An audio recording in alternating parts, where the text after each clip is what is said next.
And welcome into the Papa John's Pizza District Preview Show here at the Palace at Raceland and High School. An esteemed panel of guests with us this evening. We'll go through and introduce everybody.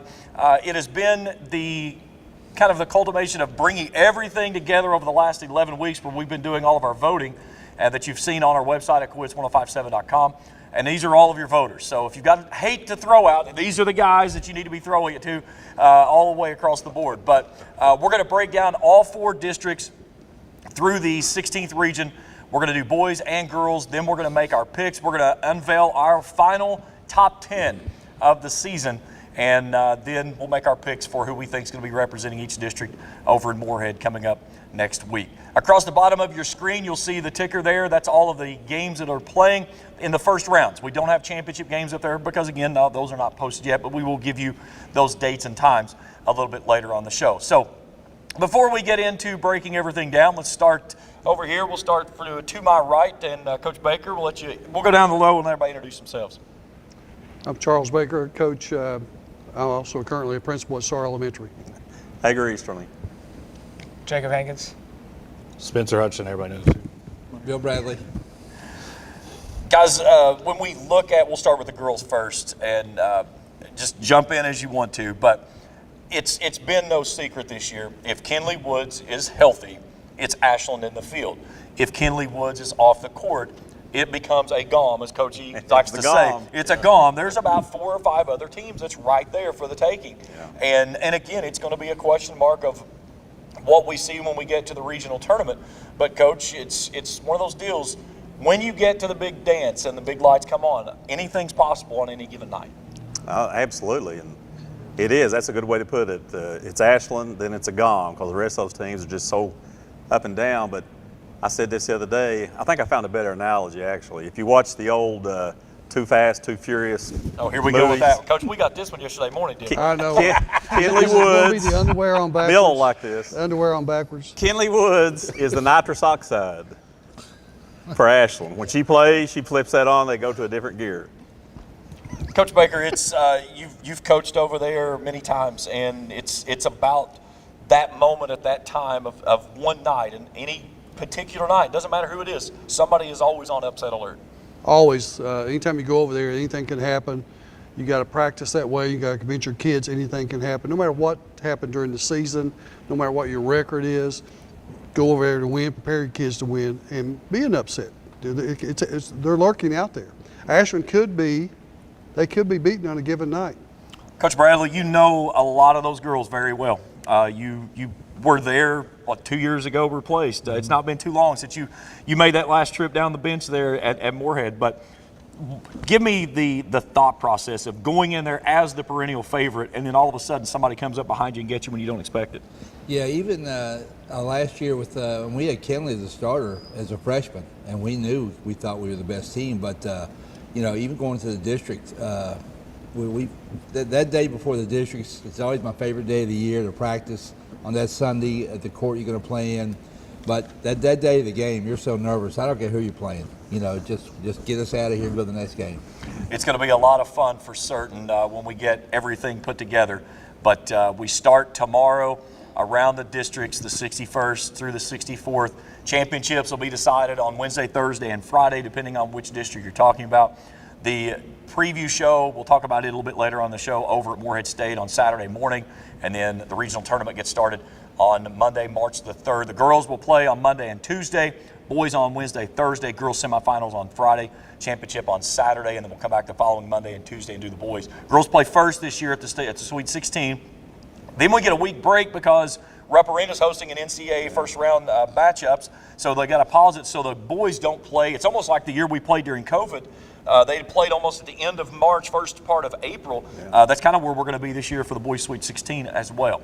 All right, we're going to take a quick break. We'll reset everything when we come back. We're going to dive into the girls, the 61st and the 62nd district. That's as we continue here on the Papa John's Pizza District Preview Show on Kool TV. Welcome back to Papa John's. I'm hand stuffing this mozzarella to make our epic stuffed crust pizza. Epic. Hey! We're making you an epic stuffed crust pizza for $13.99. Better ingredients, better pizza, Papa John's. All right, back here on the Papa John's Pizza District Preview Show. Let's talk about the 61st District and the girls.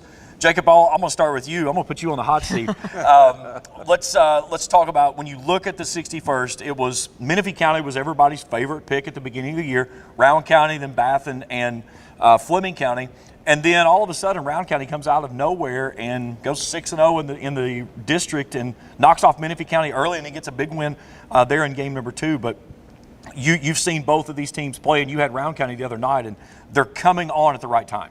Yeah, they're shooting the ball really well. They're moving the ball really well. They're playing defense at another level, and it all folded out when come Friday. Yeah, Spencer, when you look at Menifee County, you and I, we work those games for the All-A, top to bottom in that starting 5. All 5 of those players are potential double-digit scorers, and when you put 50 points up in a girls' basketball game, a lot of nights that gets you a victory. Yeah, Menifee County is very, very good. I know that they suffered 2 regular season losses to Rowan County, which that surprised me because I've got to watch both teams like Jacob. I got to watch Rowan County here recently. They probably played, not to take anything away from East Carter, but just by hearing some of the comments that you guys made from the last Rowan County game, probably played their worst game of the year at East Carter. But we watched Menifee County up close. You couldn't be any closer than what they put you at Fairview's gym. And I'm telling you right now. You're courtside. You're courtside. And I'm telling you right now, it may look like Rowan County may have gone 6-0 in the regular season, but Menifee County is good enough to beat them. Well, Trey, give me the Menifee County video here. Let's take a look at some of the stuff that they've got. And coaches, I'll go to you guys here. Coach Easterling, you look at Menifee County, and again, J.C. Jivinen, the top free throw shooter in the state of Kentucky. They've got the Burgess girl inside, but I still think top to bottom, any player in the post in the 16th region, give me Shaylin Baker. I agree. She's not only one of the best players in the region. She, between her and Diamond Wills, who's the meanest maybe. But if you need a defensive rebound or a loose ball, something like that, Shaylin Baker's who you want going after it. Coach Bradley, you look at a girl like a Peyton Burgess that is a double-double every single night, and she's a player that the most important thing is that when she pulls out that offensive rebound, the ball stays high and it goes right back up to the rim, and that's one of the reasons of why she's such a force offensively inside.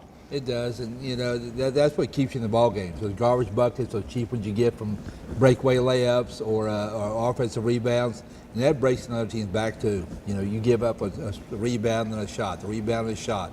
That really hurts your momentum going into the next time down the floor. Coach Baker, when you look at a team that has 5 players that can average double figures every single night, when you set up the defensive scout, what goes through your mind of knowing you've got to find a way to take somebody else away, but when you do, it's probably going to open up another avenue somewhere else? Well, I think each player's got to take care of business. They got to keep the person they're guarding in front of them.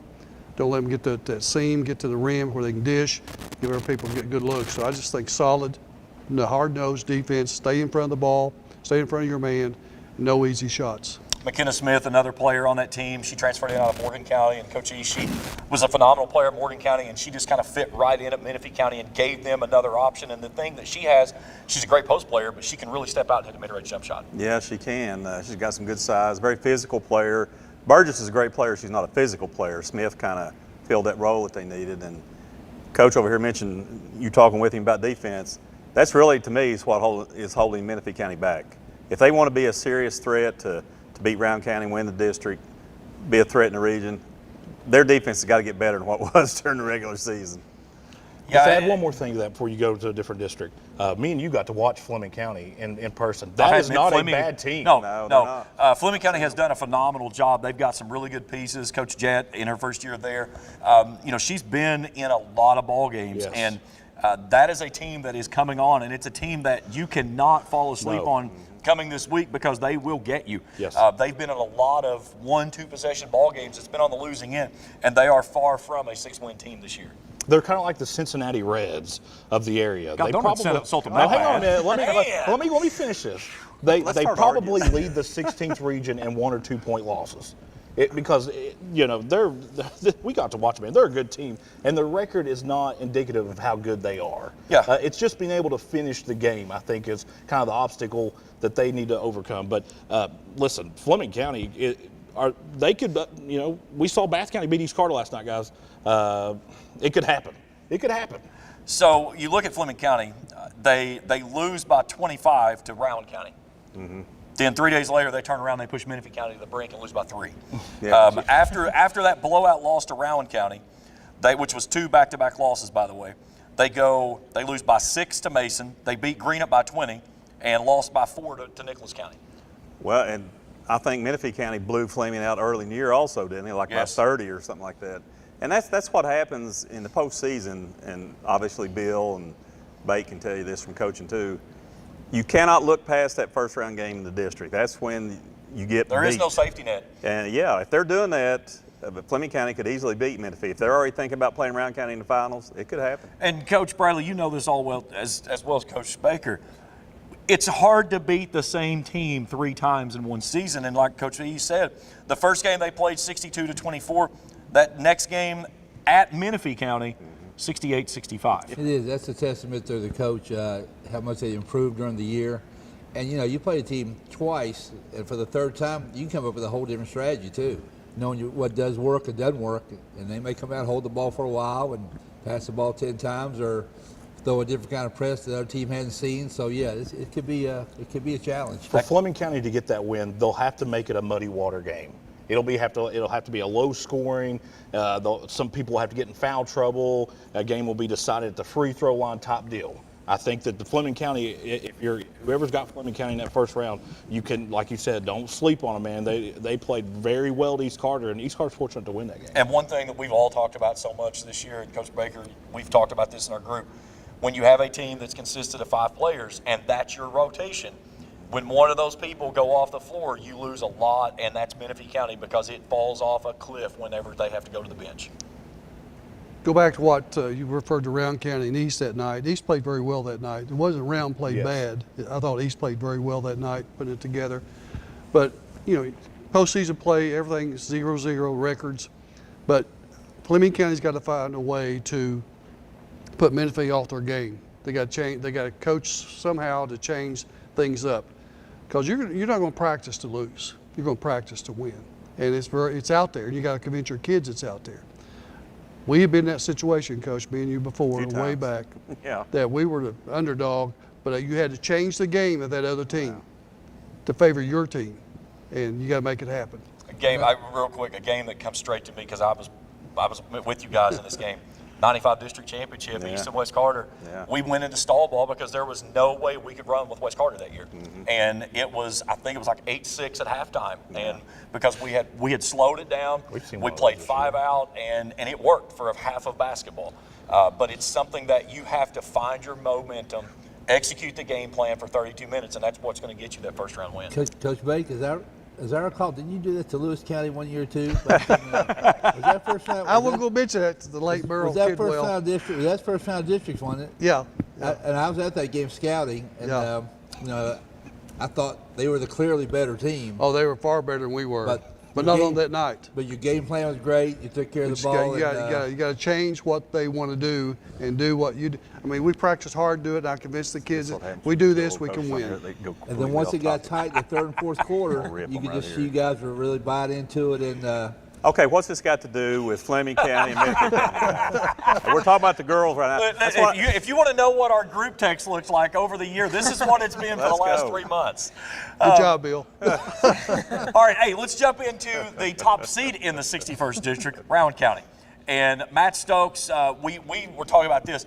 I said Matt Stokes was my coach of the year this year. And one of the reasons I picked Coach Stokes as my coach of the year was because the expectations for Rowan County was not to be where they are. They lost one of their starters who transferred to East Carter, and Diamond Wills and Kelby Ford picked up the pieces and just kept moving forward. And you talk about, we've talked with Diamond on the show before. She's angry with us because we did not Yes, she pick them. was. But you love to see that grit, that grind that they want to push forward. And this is a team that on any given night, they can go get anybody in the region. Oh, I agree completely. Matt has the perfect demeanor to coach those kids. He's really good with them. He played the game. He's a good player when he played. He understands what needs to be done. You know, going into the season, Ford probably got the most publicity because sister, you know, she's a good player too. But Matt will tell you, the straw that stirs the drink for Rowan County is Diamond Wills. When she plays well, they can roll. If you want to make her upset, call her Diamond Willis. Yes. She really gets upset with that. Jacob, you saw them firsthand in that last game, that big win over Boyd County, and you texted us at the half. It was 27-13, and you said Rowan County looked solid. What was it that jumped out at you the most of what you saw that night? Just the way they were prepared. Coach Stokes did a really good job at game planning and putting it into motion. And they shot the ball really well. They moved the ball really well, and they played defense. They did not let Groves get open very much, who is arguably one of the best shooters in 7th grade that I've seen in a long time, which I'm not that old, but still in a long time. You are the pup. Tell me. by a lot. But they did a really good job at executing the game plan that Coach Stokes had, and it worked out for them. They've got a couple other nice pieces around the two that we've talked about. You've got Cassie Perkins, Lauren Easton, Josie Furnish, and you look at those players there at the top four. All of those are softball players, and they have had uber success on the softball field. And Coach Bradley, you've seen this. When you see players on other sports that have success and it brings it into your program, it just immediately starts to kind of breed itself out to helping other players get that confidence they need to make that next step forward. It does, and we've had a lot of that at Ashland, and I was with the boys at Boyd County too. And guys play baseball and basketball, but I checked out some of those stats around, and they shoot the 3-ball really well too. I think as a team they shoot like 34%, and I think they're the most improved team that I'd expect to be from the beginning of the year to now. But they're a good team. They're a good team. Spencer, you look at what they've done this year, a 17-7 record on the year, and again they took a tough loss to Louisville Holy Cross, Covington Holy Cross, to start the year, which is ranked in the top 15 in the state. But it was a good place to kind of start with, and then they stubbed their toe against Russell out of the gate, and everybody's like, okay, this is the team we thought. And then they just went on and started rolling off wins, and next thing you know, 10, 12, 15 wins. Yeah, and you really can't run zone against them because they move the ball so well. Their guards are able to find the passing lanes to get the ball to where it needs to go. It's tough to run any type of zone on them. You're going to have to man up against them and hope they don't hit shots. As Coach Bradley says, they shoot the 3-ball pretty good. So that's a really tough matchup for whoever goes against them. But if there was ever a team in the region besides Ashland, I would say, well, this is going to be a good matchup, it'd be Menifee County. And, you know, something that caught me by surprise when I looked at their schedule, they played into the 2A. They won their sectional, that nice win over Boyd County. They go out of the Sports Center, got rocked by Callaway County, and they come right back and they pick up. They didn't have that 2A, all-A hangover we've talked about from some of those teams that run into that. They come right back. They beat Bath, Menifee, 2 wins over Fleming. Bath, they fall to East Carter in an ugly game East Carter played really well. Rowan County didn't play very well, and then close things out with wins over Lexington Catholic and Boyd County. You're hitting the momentum at the right point of the year when you're peaking into going into tournament time. I'll tell you the biggest thing that concerns me about Rowan County, and I think Spencer did the game. We keep talking about East Carter beating them. East Carter bullied them that night. They did. I mean, they absolutely did. Killed them on the glass. Rutledge just said, I'm going through the lane and you try to stop me. Yeah, and rebounding. I think they did something like 32-23 on the glass. That's what I worry the most about Rowan County is them just getting bullied around by somebody. All right, let's switch into the 62nd district now. These games will be playing up at Elliott County High School. And first off, before we go any further talking about the teams, you start talking about playing tournament basketball at Elliott County, you better get ready for an atmosphere that you probably have never faced before because it gets crazy loud inside that place. The temperature is going to raise about 10 degrees, and it is going to be a great atmosphere as a fan, as a player. Yeah, it kind of reminds you of the middle school gym down in Lewis County. Get a big jungle. crowd in. Right, you can't communicate. I said high school gym, yeah, the jungle. It's hard to communicate because it's so loud in there. Well, Elliott County is the same way. It's really hard to communicate, especially if you're trying to talk to your team when they're on the other end of the floor. And that place, they're going to have big crowds up there. It's there's nothing like high school basketball. Fairview's kind of the same. Yeah, they have a in gym. Rental Funnels. Those are the 2 loudest gyms in the area. Yeah. Jacob, you were with us last year up at the jungle, and you know that intensity of that level. I mean, we were watching on the decibel bed. I mean, we were 108, 110 a couple of times. We were pushing it up there, and I mean, it was Everybody was packed in there. It was a great environment. That's what it's going to be up in Sandy Hook. Yeah, the Jungle's one of the loudest gyms I've probably been to in high school, and it's just a tough place to play. So I've never been to Elliott County, so I don't know what it's You've like. never been but to Elliott County's gym? You need to get out. You are missing it. You are missing it. You are a pup. Man, we got to get you out. Wow. Coach Bradley, how do you prepare a team for the environment they're going to walk into when they go to Elliott County on this tournament? Well, we actually played at Fairview at the districts one year, and we drew Fairview, and yeah, we were good, and they were okay that year. And we started off a little on the slow side because it was so loud, and that place was going crazy. Now we eventually got the win, but you know, more balanced teams that were playing, that could have had a huge effect on the ball game that night. Coach Baker, you look at the first round opponent for East Carter. It's Elliott County and a team that, first off, I want to give kudos for. Absolutely. Because of they could have just easily packed it up and said, okay, we're done this year, and they didn't. They grinded it out. They took their lumps, playing a lot of 7th and 8th graders at the varsity level. But how do you prepare your team to go in and make them understand this is not about the team that you're playing tonight. It's more about you go out and take care of business? Well, excellent points. You just got to convince them that anything can happen on a given night. And of course, they say, this guy's crazy. But you got to talk to them about getting ready to play go to the next game. We can't get by this game. You know, Elliott County, like you guys said, just holding in there and keeping the team together. But, you know, I think that's probably the easiest game for any postseason play in the districts to play. But you can't let your kids go out believing they got the game won before they get there. But you got to convince them we got to play, take care of business, like you said, decide the game in the first half. Decide the game in the first half. All right, let's take a look at some East Carter highlights. And when you talk about East Carter, there's a lot of things there that you see. And it starts with a couple of different things. You've got some really good guard play with Savannah Adams out top, Tori Bishop's running the point. Kinsley Rutledge and Brinley Walker have been phenomenal. You've got Avery Hall down in the post. I mean, they've got a lot of different pieces that's really been able to go to work for what this team wants to do. Yeah, and getting back to the physicality again, I think for the most part, those girls, that group that East Carter has, they've been bullied a lot down through the years. And it seems like that if the Boyd County lost, I mean, they just got wore completely out over Boyd County. And that's kind of when the tide turned a little bit. You know, we talked about them bullying Rowan County around. They did the same thing to Russell. Now, I know Old Bourne didn't play, but she wouldn't have had anything to do with physical play that night. So, you know, they've got Rutledge down inside. That's where she needs to be. That's where she's the most effective. And like you said, the guards they're playing well, man. Adams and Walker. Well, East Carter's bench is really good. When you got a Avery couple. Hall coming off the bench, when you've got even Scarlett Williams or Mullins or there's a couple other girls, Rudd coming off the bench, man, this is not a team that, like you said, similar to another team, this is not a team that really drops off a lot if somebody were to get in foul trouble, and I think that's the makings of a really good team. Jacob, you were at that game, the game that we were talking about. Boyd County beat up on East that night, 71-37. That was a lot of the highlights that we saw right there. Since then, East Carter had gone on a 7-game winning streak before losing yesterday to Bath County 56-54.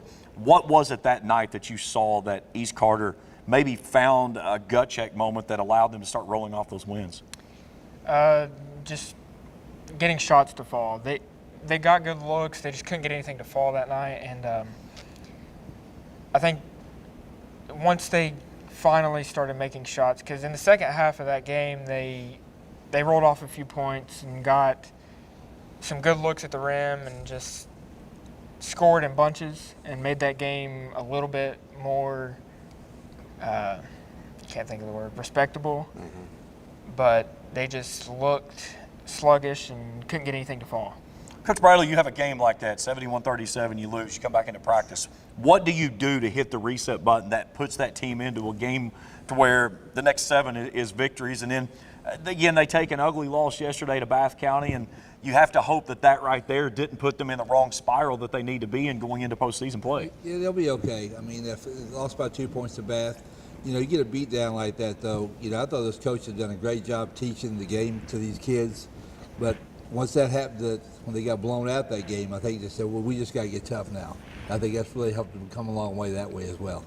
Coach Baker, we've talked about Matt Clark and what he's done this year. 20 wins this year, 20-9 record. Only one of two teams that's 20 wins or more. Mandy had 21-7 at Russell this year. But you can see the progression that Matt has made through his team from the times that he's been there and getting, again, I don't care who you're playing, you roll off 20 wins in a season, that's a successful campaign. Well, he was my coach of the year. I know Mandy's over there doing a great job. You got Davis at Ashland, but he really developed this team. And the biggest thing what I've watched this team develop is to be they're a team. They play together now. They play as a team. They're accepted the roles, what they're going to do out there, the little subtle change of putting Rutledge down inside more, taking her off the ball more. Savannah hitting the threes there to make some big shots. Avery Hall gives them so much inside and outside that she's just so tough. She gives that mental toughness out there. But I think them coming together, playing as a team, the Boyd County loss, I thought they sort of knocked them in the throat a little bit. So it sort of woke them up. We got to do this. We got to come together, play as a team, and not be selfish. Who's going to be the best player, but let's be the best team on the floor. Yeah, and East Carter's biggest enemy is themselves sometimes, and I think Coach Clark would agree with that. It seems like when the pace gets sped up a lot, they really, if they turn the ball over once, it turns into twice, and it turns into 3 times. They surrender, and it turns into 4 times. And it's simple things, you wouldn't think. Being an average Joe, oh man, how did you make that pass? It's passes into the bench, or throwing the ball into press, or dribbling over the corner and getting trapped. It's different things like that. If East Carter comes out and executes like they can, they're a contender not only to win the 62nd, but to make some serious noise at the region tournament. Yeah, that's all going to depend on how they. We got Bishop playing better too. Bishop's Yes. playing better. Rudd coming off the bench is a very good player. She's a freshman, but she's solid. She's going to be a very good player through her high school career. You're going to have another really good matchup in the 62nd District Tournament with West and Morgan County. And I talked with Derek Young at the beginning of the season, and I said, Coach, where do you put yourself out right now? He said, we're probably about 15 points behind East Carter. And that was in the preseason. And you look at this matchup with West Carter, it'll be the 3rd time that they've played. They lost by 10 the first time in West Liberty, and then they got beat by West Carter in the 2nd game. It was double digits as well. But you look at this West Carter team, Coach, and I had them here last week with Raceland, and I talked to Faith after the game. I said, if you don't go down 18-3 in that ball game in the first quarter, you're probably talking about a really tight contest, much like what they saw when they played the first of the year. Absolutely, and I know Morgan County, they've dealt with some injuries and illness down through the season. But the fact is, West Carter beat them twice. And Faith had admitted that about the injuries, but I'm with you on West Carter. I'll make you a prediction for next year. I like to do that all the time. Yeah. West is going to beat East Carter at least once next year and maybe be the best team in that district. A lot of good young players, and Faith has. I think this might be Faith's best coaching job since she took over there, and that's going to be a dandy game. Yeah, I mean, you look at what Faith inherited when she started off. Some young lady named Allie Stone, who was writing her name in the legacy books down in Pikeville. Coach Bradley, you were around when Allie was running up and down the floor. I mean, it was as a coach, when you've got a player like that, it makes your job a lot easier. She led us up as an 8th grader in the regional. She had 26 points on us, and as you said, you ride that person as long as you can until these other guys can fill in and accept their role. But a team like that, you know who the boss is, and Faith's demeanor was really good for this team the last couple of years as well. I think that's crucial for this squad too. Yeah, she's got some really nice pieces to the puzzle. Sydney Cecil is a battler inside the post. Nova Hatton can step out and shoot it from just about anywhere along the floor. But, Coach, you pointed her out to me the other night, and I really tried to keep a closer eye on her. But the freshman, Macy Holbrook, I mean, she's going to be a baller. She was a little bothered by Raceland's pressure in the first quarter, but she settled in, and she's not afraid to play downhill. She's very physically gifted, and I talked to Faith after the game that night. She's really excited about her, and you just rattled off some young players for West Carter. A lot of those kids are back. It's what they got, one senior maybe? One senior, Holly Brown. Yeah, and they're a team on the rise, and like Bill said, I think Faith is the right coach for them. She's got that level keel all the time demeanor with them. She does a really good job, and I think the kids they like her from watching them play. I think they really enjoy playing for her, and that means a lot.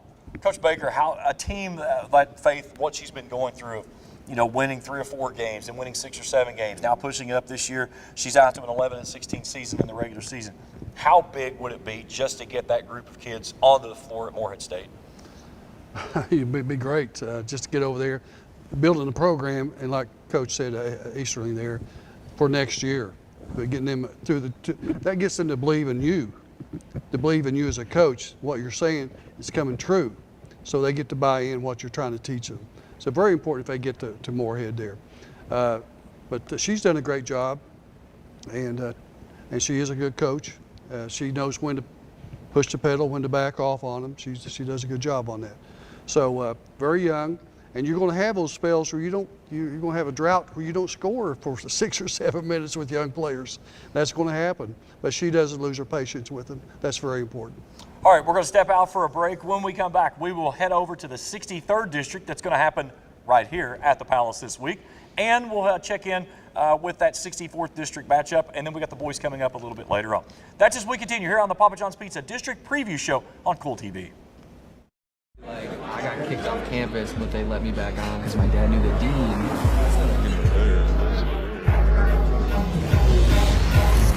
Give me that ooey gooey, crispy, crunchy, mouth watering. Give me that meaty, treaty, zesty, bestie, garlic saucy. Give me that dippy, doughy, melty topping, pepperoncini popping. Give me that cheesy, saucy, tossy Papa John's. Give me that foldy, pepperoni, tantalizing. Give me that choco chicky, sticky, sweetie, hypnotizing.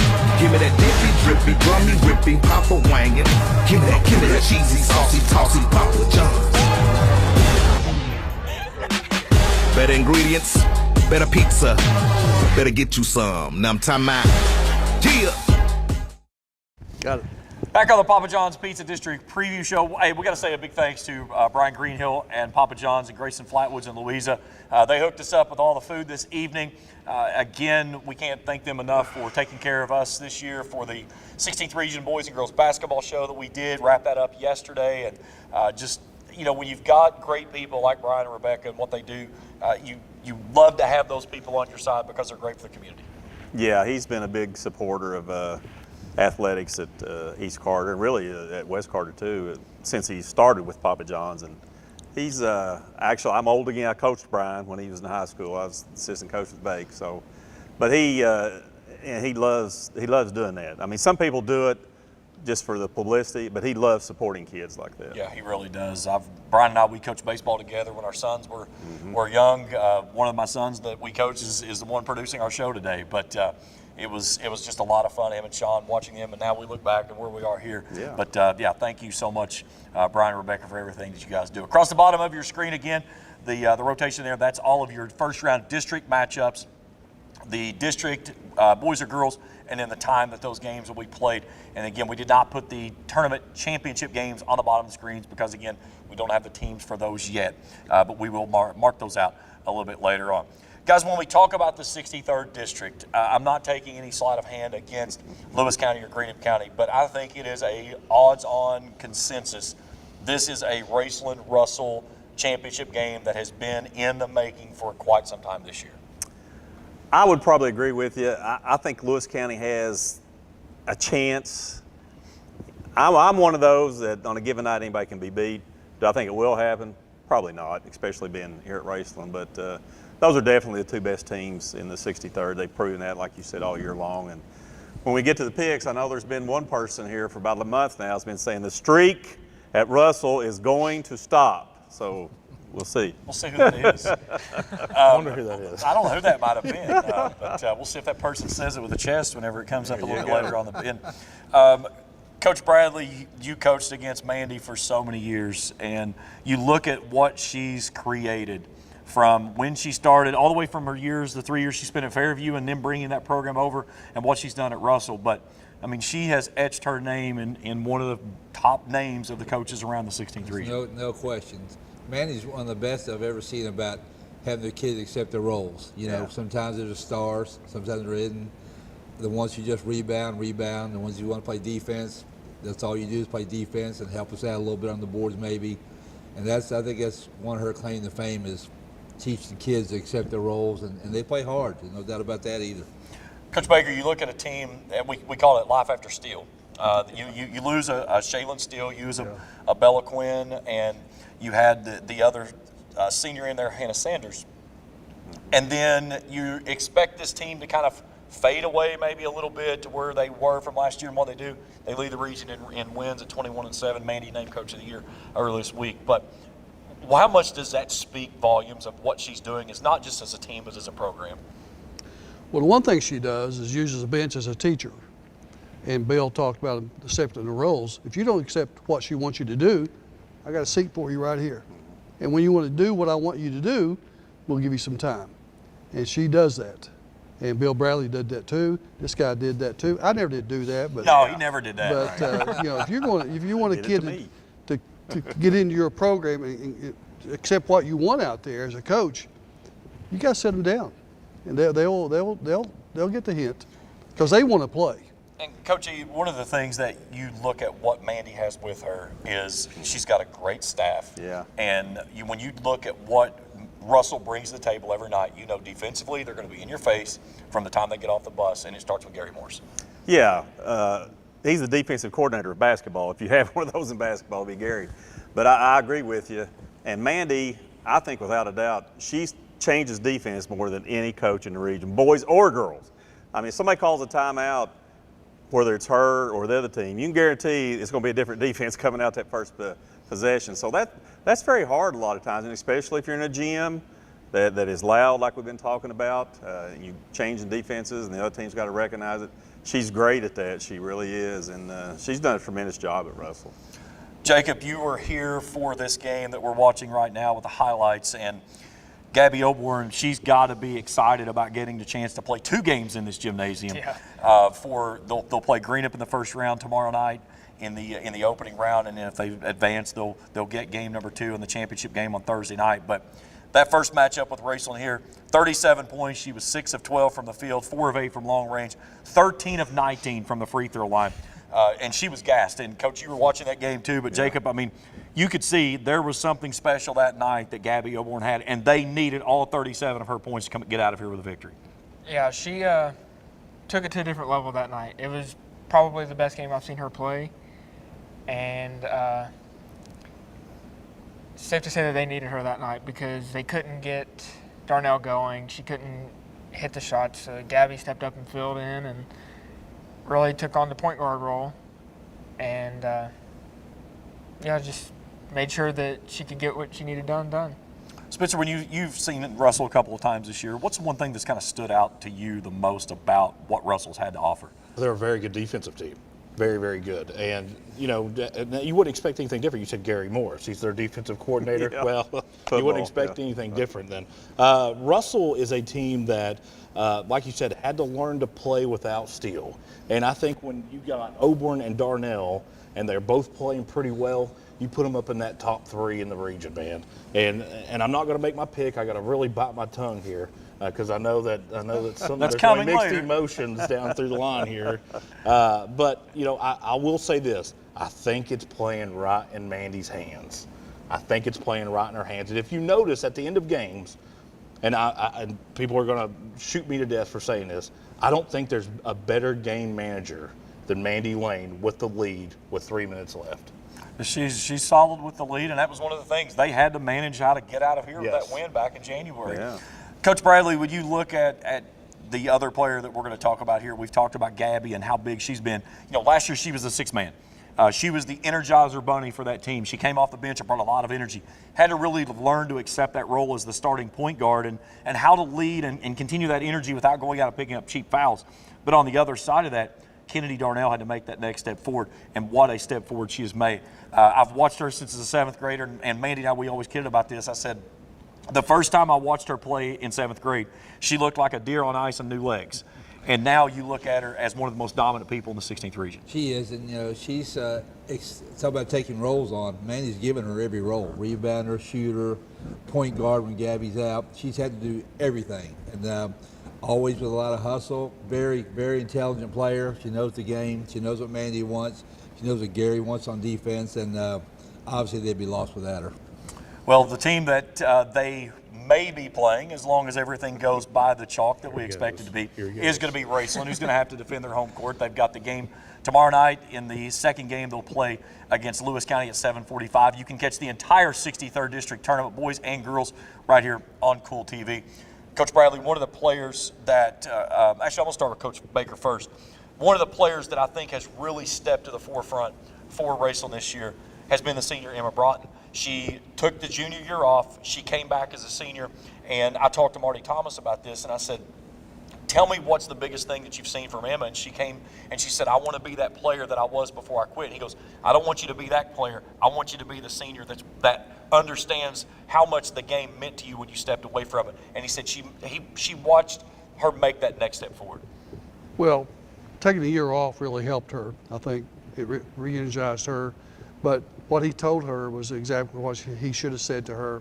But she's a great force out there on the floor. She's the difference maker out there on the floor. And her playing, and this could be a big thing with her, them beating Russell, how she plays that night. Another player that I'll talk to you about, because you've seen her a tremendous amount because of volleyball, is Allison Rigsby, a sophomore, and you watched her kind of over the season of volleyball. She kind of started off a little shaky, not really sure what her role was when she finished up. She was one of those forces that you knew was coming at the net, and you talked about this yesterday. You're going to see her and Kennedy Darnell, if we get that championship game that we expect to here on Thursday night, those two are going to be locked up, and it was an epic battle when they played here in January. Well, just watch them play the volleyball. Of course, I referee volleyball. I got to see them play a lot, and I came down here a lot. They were just a team player, gutsy kids, diving on the floor. They refuse to lose, and that's their attitude. That's what they carry that on to the basketball. So it's going to be a very good contest to watch. I'm getting ahead of myself for you guys here, but the Raceland and Russell thing, you know. But those girls right there are going to make a difference. Coach Brown, you look at Raceland and the two players we've talked about, and we're not going yet to where we'll finish up with Raceland, but Raceland has a player that is the Dennis Rodman of the 16th region. It's Brooke Campbell. She is the most physical player. She's going to win every loose ball. She's going to win every jump ball, every tie-up, and she's going to set that level of physicality from the opening tip. And there may be a night that she may only score 2 or 3 points, but she is probably going to go get you somewhere between 10 and 12 rebounds every single night. And as a player like that, that is one that you'd like to have on your side. Absolutely, and I know her teammates feel like that. The other team's going to know that she's in the game. They're going to know that Brooke Campbell's in the game, and I think that's so important. And I think Bill and Bake will both back me up on this. I keep going back to physicality. I really don't think you can be a good defensive team unless you have that physicality about you, that element, you know, of just toughness and physical toughness, and she brings that. And, you know, she's really important to that team. She can get you, like you said, she can get you 8 or 10 points, and when she does that on top of everything else that she does for the team, man, they're hard to beat. Without a doubt. Jacob, the kind of the straw that stirs the drink for Raceland, it's no secret, it's Nim Maynard. She's rewriting the record books in pencil for now. She's not put it in ink yet because she still has a full season left, but over 2,000 points in her career, and just a phenomenal player that can get to the rim, has a great mid-range jump shot, and she's not afraid to stop at the volleyball line and pull the trigger. Yeah, it almost feels like when she walks in the gym, she's in range. She can jack up a shot and it'll go in. She's in range. But, yeah, it's going to take a big game from her to help them get past that hump and ending, once again, not getting ahead, but trying to end the streak of Mandy Lane atop the 63rd, and we'll see on Thursday night. Spencer, I talked to Mandy when they played here. And in that tight ball game, 57-51. It was another tight one when they played over at the Mar, 53-45 in that win for Russell. But I asked her that night, I said, Coach, I said, is the streak weighing on the team? And she said, I can't say no. She said, I know it is. Because this is a very young team that they're still trying to get their stripes about them of how to be those veteran leaders. Yeah, but do you think that the streak's weighing more on Raceland or Russell? Because I think, in my opinion, probably on Raceland. Because this is their best opportunity to do it over the past several years. Oh, without a doubt. So if you get a chance to play, and not looking ahead, but if you're fortunate enough to get a chance to play Russell in a district championship game, could you ask for a better venue? Oh, yeah. This place is going to be sold out. The students are going to be over here to our left, getting wild. You couldn't ask for a better venue. So, and going back to Broughton, what a weapon she is for Coach Thomas, because she's almost like an Evan Goodman. As soon as she crosses midcourt, she's in range. You have to pick her up right there because she'll launch it and she can hit it. And Maynard's one of those girls who, she's a very good shooter, but she'll hit the shots you're not expecting her to hit. She's a really good rebounder. And you said that Campbell was Dennis Rodman in the area. Hey, listen, I'm all for that. Sometimes you need somebody like that. She sets the tone. Sometimes you need somebody with the chip on their shoulder that's able to throw a couple elbows and some chest. No, don't say elbows now. That's a bad thing. Brooke, do not throw any more elbows, okay? Stay away from the elbows. You know what I mean? But the coaches here know what I mean. Yes. It's sometimes it's, you know, to send a message or do what you need to do, make some space. You know, I think that's the game it'll have to be. I think that Broughton will have to score, 25. I think that Maynard will have to score in the 20s too, which they're perfectly capable of. So, I'll jump ahead. That game's going to be great. It is. Coach Bradley, you and I, we did that game a couple of times. You've been with me when NIMS played. We had the Greenup County game here, and you and I, we talked off air. Emma Broughton makes Nim Maynard better, and the same thing, Nim Maynard makes Emma Broughton better. Yes, absolutely. And one thing I noticed about Nim was the last game we did together, her threes weren't going that well. So she said, well, I need to go to the hole, get some fouls. And she ended up getting fouled a lot, shooting free throws. And, of course, Broughton, I thought, had a great game as well that time. Those two together, and you said the senior leadership, that's going to be big. Not to look ahead, but we'll see. Yeah, and I got to point this out too. We cannot look ahead because I promise you, in case you don't realize what happened, the first time that Raceland and Lewis met each other, there was a little bit of fireworks that turned loose up in Vansburg. Yeah, I think everybody saw that. I'm pretty sure a lot of people saw and knew what we're talking about. So that game is going to play here tomorrow night at 7:45. We'll have that game live on Kool TV. Again, we said we'll have the entire 63rd District tournament live right here on Kool TV. But Raceland and Russell and Greenup will play in the first game at 6, and then Raceland and Lewis County at 7:45. All right, let's quickly flip over to the 64th District, and again, no slide at anything here, but Fairview, they've put together a good run. They've had the way they've structured their schedule, they've put themselves in winnable games, and they've put themselves in games that have been competitive that is going to challenge them. But again, they're going to run into a buzzsaw when they play Boyd County tomorrow night. Yeah, and not to the same level that Elliott County has this year, but again, it seems like every year everybody's wondering, is Fairview going to have a girls team this year? Well, they keep coming back out and playing, so kudos to them again for that, and they have made strides, they have made improvement, but I just, a little too much to ask for them, I think, to go out there and beat Boyd County tomorrow night. Just too much talent on one side. Without a doubt. Let's take a look at some Boyd County highlights here. And Coach Baker, when you look at Boyd County, hang on a second, we got to slide it. So you don't want to see me on the screen with them. We got to get that fixed. We'll get that over. Watch us watching Boyd County. Watch us watching Boyd County. There you go. We'll get it squared away here in a second if we can. But Coach Baker, when you look at Boyd County, this was the year that. Not too far. There we go. That's worse than you putting Bradley on there. Bradley on there, man. You go from one to the other. You look at Boyd County, and a lot of people said, okay, Pete Fraley stepped aside. They graduated a tremendous senior class in Audrey Biggs, Jasmine Jordan, Taylor Bartram was injured and was out. I mean, they had a ton of seniors that was there. And this was the year, if you were going to get Boyd County, this was the year to do it. And then they come out and they stood tall, and what do? They go out and win 17 games this year and put themselves in the conversation to try to make some noise in Morehead. See, that's where Kim Stapleton Groves could be Coach of the Year, because everybody expects her to fall on her face. Easily. Be under 500. This is time to get Boyd County if you're going to play them. But she did an excellent job because she brought her girl with her. This kid can play. She's a shooter. The Groves kid, she can knock it down. She's played more like a junior or senior out there.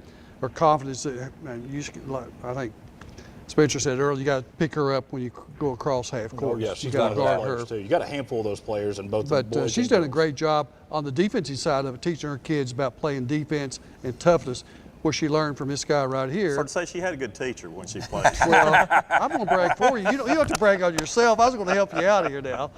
But and one of the things you talk about, the defensive intensity of good teams. And we've talked about the intensity that Brooke Campbell brings to the table with Raceland. Bella Oh, Opel gosh. brings that same Yes, intensity. yeah. She is a flat-out bulldog. And again, if there's a player that I want on my side that I know for 32 minutes is going to crawl up in you as far as that she can get to you and stick to you like white on rice, it's Bella Opel. I watched her chase Nim Maynard through this building for 32 minutes when they played here back in January, to the point to where Nim was wanting some popcorn and Bella went and got her some. But Kim was that type of player, though, when she played at East Carter. She was determined, she was tough, and she was mean. Yeah. In a good way. In a good way. I'm no man, but she played to win. Coach, you know a little bit about Bella Opel because you were around her for a little bit, but still on the bench there at Ashland. But she was the big thing that I think that a lot of people may not understand with her. Her intensity, her and Sophie Stevens both, it comes from the soccer field. And they're both phenomenal soccer players, and they bring that level of intensity to the basketball court. I'm glad you mentioned Sophie, too. She's right there with Bella. Sophie's one of the toughest players I've ever seen play. You know, she was at Ashland for a little bit, too, and, you know, she'd battle in practice, and she comes from a stock of Chad was her dad, and he was tough, too, and, you know, she just carried on tradition. And they're a tough team. In fact, I was at the last time Boyd played Ashland, and they gave Ashland all they wanted. Yes, so, they did.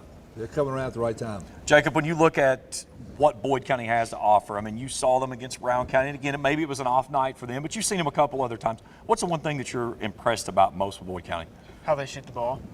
Between Groves and Ray, it seems like they can launch it from anywhere and it's going to go in. And if they're both on, good luck. So, and they've got 2 7th graders in their starting rotation. Yeah. Didn't we see him first game out at East Carter? Yeah, Yes. first game of the year. When Opel gets downhill, good luck. You ain't stopping her. She's going straight to the basket. Either she's going to make it or she's going to get fouled because you ain't going to have enough time to set up a charge. She gets downhill, it's a train. I will say this, and I threw this out at the very beginning of the year, and I'm not afraid to say it out loud here on the show. I will put this year's 7th grade Colin Groves in the same basket that we saw 7th grade Shaylin Steele. I remember you saying that. I've seen them both play at that level, and if Colin continues to develop at the same level that Shaylin developed on, Katie barred the door by the time she becomes a senior because she is going to be a tough pill to handle. She already is. Yeah. She shoots the ball with so much confidence. She plays with, it doesn't matter what she has to do, but Coach, and I think you said this, Coach, you can tell she comes she's a quick cut from her mother. Absolutely. She probably has, and I think Bill will attest to this too, she probably has more range as a 7th grader than Kim had as a 7th grader. I mean, Kim's great player, but she couldn't shoot that far out. I mean, Colin's shooting it from the volleyball line a lot of times. And she's in range when she does that. Absolutely. So. But you guys were talking about Opel. Guys, she's the only one out of both teams. Whoever they're playing that night, she knows who she's guarding before the coach writes it up on the whiteboard before the game starts. She knows she's guarding the other team's best player. That's it. Every night. I know we're talking about Boyd County a lot here, but I want to say something about Fairview. Like you said down here, I think it was Coach Eve, they've made tremendous strides. Yeah, they return every single player next year, so you don't have to, nobody has to ask if they're going to have a team or not. Fairview, unfortunately, they probably play in the worst 3-team district in the state. Oh, absolutely. I mean, could you imagine? I mean, any team around here, at girls' team, pick one, may not get to the region tournament because they play in the same district as Boyd County and Ashland. Yeah. It's just unfortunate, really. 100%. Speaking of Ashland, you look at Stacey Davis and what she has endured this year. You start off your season, Coach Bradley, you build this giant schedule that you're going to go get tested with as one of the top teams in the state. And before the season even begins, you lose your starting point guard and a Miss Basketball candidate. And in the same, before 2 weeks before the season starts, you're probably arguably your best defender, Gabby Carley, breaks her wrist. And Stacey didn't start trying to bang out of games. She took her team and went and played. And I talked with her last week, and one of the things she said was the exposure that it gets her team, it gives them that challenge that they're going to need to see when she gets that team back to where their ultimate goal is getting back to Rupp Arena. I mean, Kenley's obviously the best point guard in the region, and Gabby might be the second and third best point guard in the region. I think so. And she lost both of them. This meant Brooklyn and Jen Delaney had to step up and improve their game. All the rest of them, the Nice girls stepped up as a leader, and they didn't care. You know, I watched them on the TV play Sacred Heart, and they got pummeled, and They just kept playing hard. I watched them the other night against GRC when Kelly didn't play.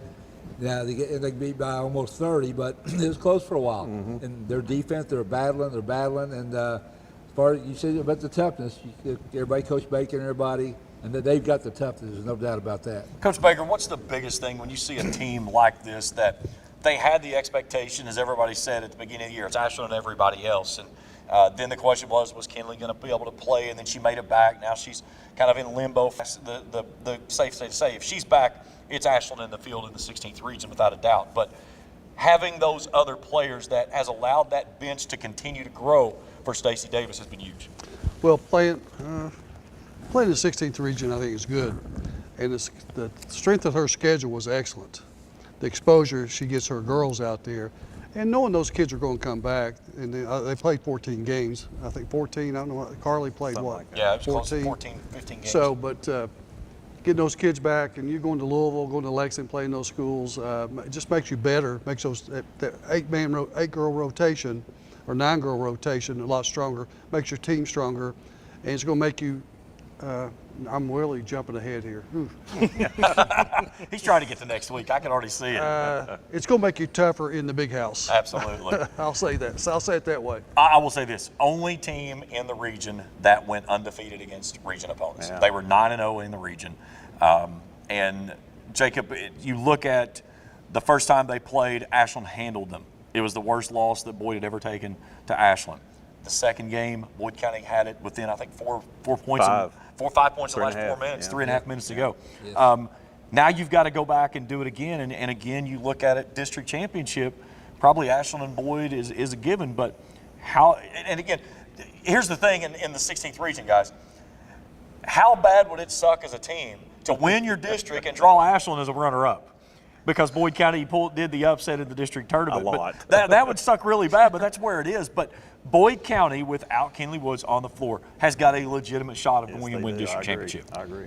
Yeah, they do. And those highlights that we put together, No, you put those together. You can take credit for that. That's your work. that was Kinley's first game back, like playing. So you could tell when she was on the floor and when she wasn't. There was like a 3 minutes before halftime, and it was a 5-point game.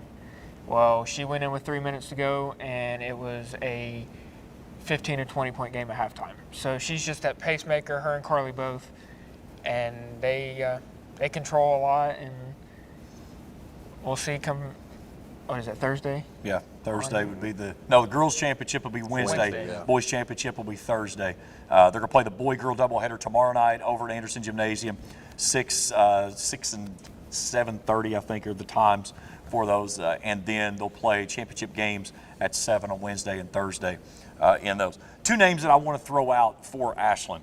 And I talked with Stacey in the preseason and talked to both of these girls of what they were doing, but one was huge. But Ariana Gully has been, she said, I have to take that next step forward as a player, as a starter for this team. The other player was Brooklyn Duckweiler, knowing that she had to come out of her shell. And did she ever have to come out of her shell, Coach, because of you lose a Gabby Carly, you lose a Kinley Woods back-to-back?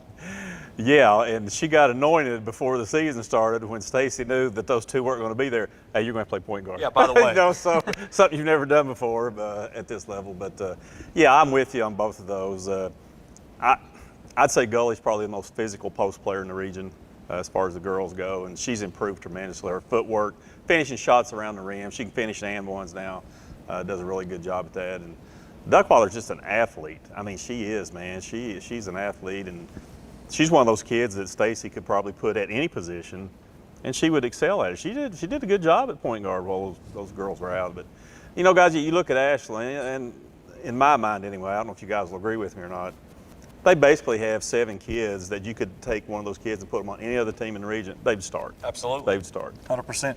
One of those other players, Coach Baker, is a player that has basically become a Clark Kent to Superman, is Emily Neese.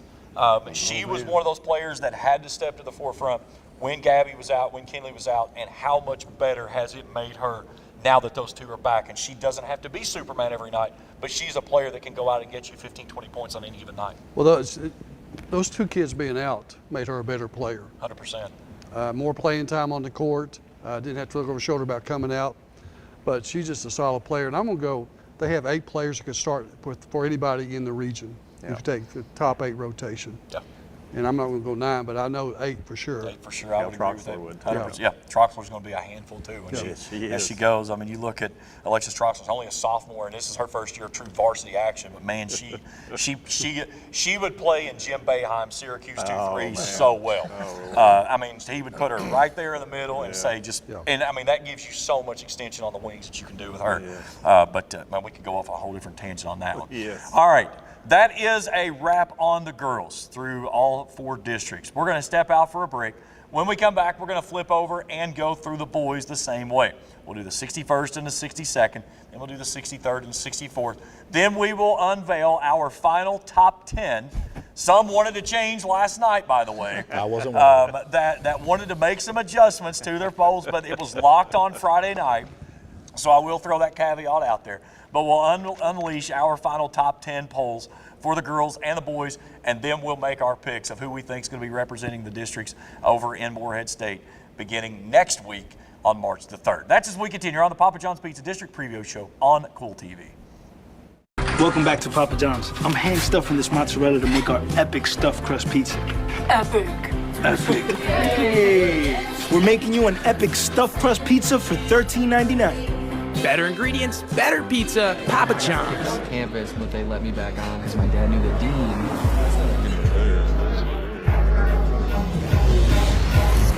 Give me that ooey gooey, crispy, crunchy, mouth watering.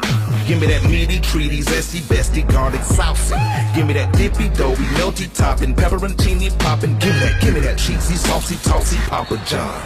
Give me that foldy, pepperoni, tantalizing. Give me that choco chicky, sticky, sweetie, hypnotizing. Give me that dippy, drippy, drummy, ripping, Papa wanging. Give me that cheesy, saucy, tossy Papa John's. Better ingredients, better pizza, better get you some. Now I'm talking about, yeah. Back here at the Palace on the campus of Raceland and Russell High School, it's the Papa John's Pizza District Preview Show. Alongside this great panel, all of the voters that was part of the Kool Hits voting this season. Coach Charles Baker, Coach Hager Eastling, Jacob Hankins, Spencer Hutchin, and Coach Bill Bradley. I'm James Collier. As we flip over to the boys' side of things now, and let's start first in the 61st. And this, guys, was a district that it was no secret. There were 2 teams at the top and there were 2 teams at the bottom. And that's kind of where it's been. But a couple of weeks ago, we had one of those teams that decided they were going to throw a wrench in the wrinkle there. And all of a sudden, now you've got a conversation here with a 2-3 matchup with Bath County and Rowan County that's going to be for a very important contest. Yeah, that's who you're talking about. Bath County beat Round a couple weeks ago at Round in overtime, So, wow. Again, Round County's been a team that to me is just, they've been like this a roller coaster all year long. They're just up and down, not consistent. And that's what happens to you. You lose games like that you don't think you should lose. But let's give Bath County some credit too. They have improved a lot since the first of the year. Brashear's is a nice player, and Matthew's doing a really good job down there with them. And that game is at Bath County. Yes. So let's not forget that too. The interesting thing to say about Rowan County, they rolled through. They won their 2A. They beat Boyd County in a phenomenal basketball game, by the way. Then they go down to Owensboro and they run into Callaway County, who's in the top 10 in the state now. And then they come back out of that, and what do? They lost 5 consecutive. In that loss, they got beat by 40 by Boyd. Yeah. They lost by 6 to Bath. They lost by 5 to Fleming. And then they got back amongst the winning ways with a win over Menifee County. And then they got a nice win over Fleming County, which kind of got them settled. But then they go out, they lose to Nicholas County, lost to Breathitt County, but they've rolled off 4 consecutive with another win over Bath, West Carter, East Carter, and Morgan County. And you look at, Coach Bradley, you look at these 4 wins that they've had. They scored 50 points against Bath, 62 against West. They scored 39 against East and 54 against Morgan. That is, if that is not Sean Thacker at its best, I don't know what else is. He's another that can adjust come tournament time to what he wants to do. And congrats to his 500th win, too, by the way. Yes, 100%. And he's been around a long time. He's seen it all. He's had great wins. He's had some tough losses. But these 4 wins are big for him this end of the year to get him ready. Spencer, you were on the call for that gauntlet of a game. It was 13-13 at halftime. That's nothing. It was tied at 5 at the end of the first quarter. Yeah, 39-31 was the final, and it was a game that it was like watching paint dry. But that was the game plan that Coach Thacker knew that he needed to do that night, and his team executed it to perfection. Yeah, for Raceland to take the next step, though, they have to have more consistency offensively. I feel like that there's some guys on the team, as well as other teams, that need to be more selfish with the ball. Just because you have the ball doesn't mean you have to pass it every time. And, I think if Rowan County does that, it's because Ingles gets more better looks. He's their X factor. When Ingles gets open, he's a 60 or 70% shooter from behind the three-point arc. He's got one of the prettier shots in the 16th region. Like I even said this on the broadcast, if you're a fan of offense, you need to switch the channel because this is not your game. It was both teams just really, really played not great. And I think both coaches would agree with me.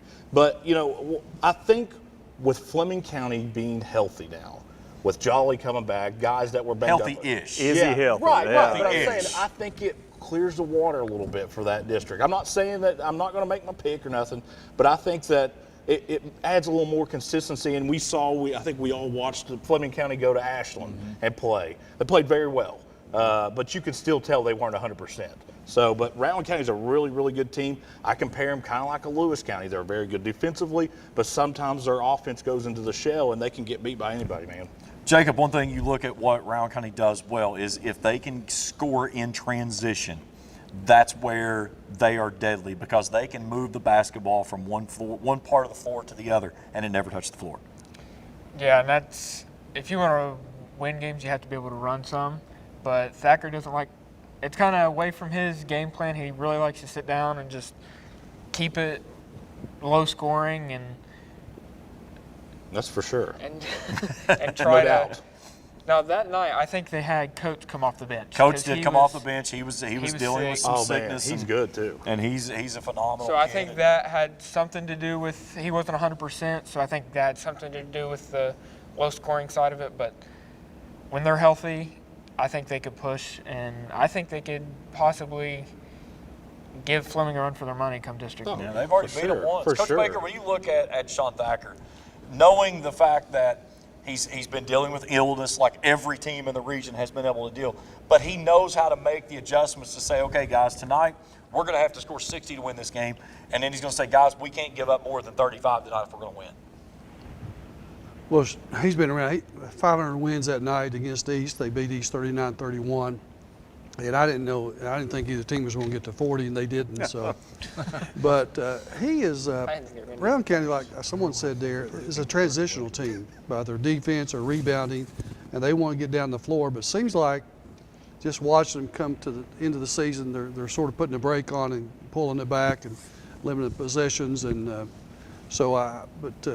that's Coach Thacker's way of doing things, getting ready for postseason play, because in postseason play, tournament play, you got to control the tempo of the game and possessions, eliminate the other team's possessions, and transition baskets. But one of the games I go back to is when they beat Boyd County in the 2A sectional championship, and the way they used transition that night.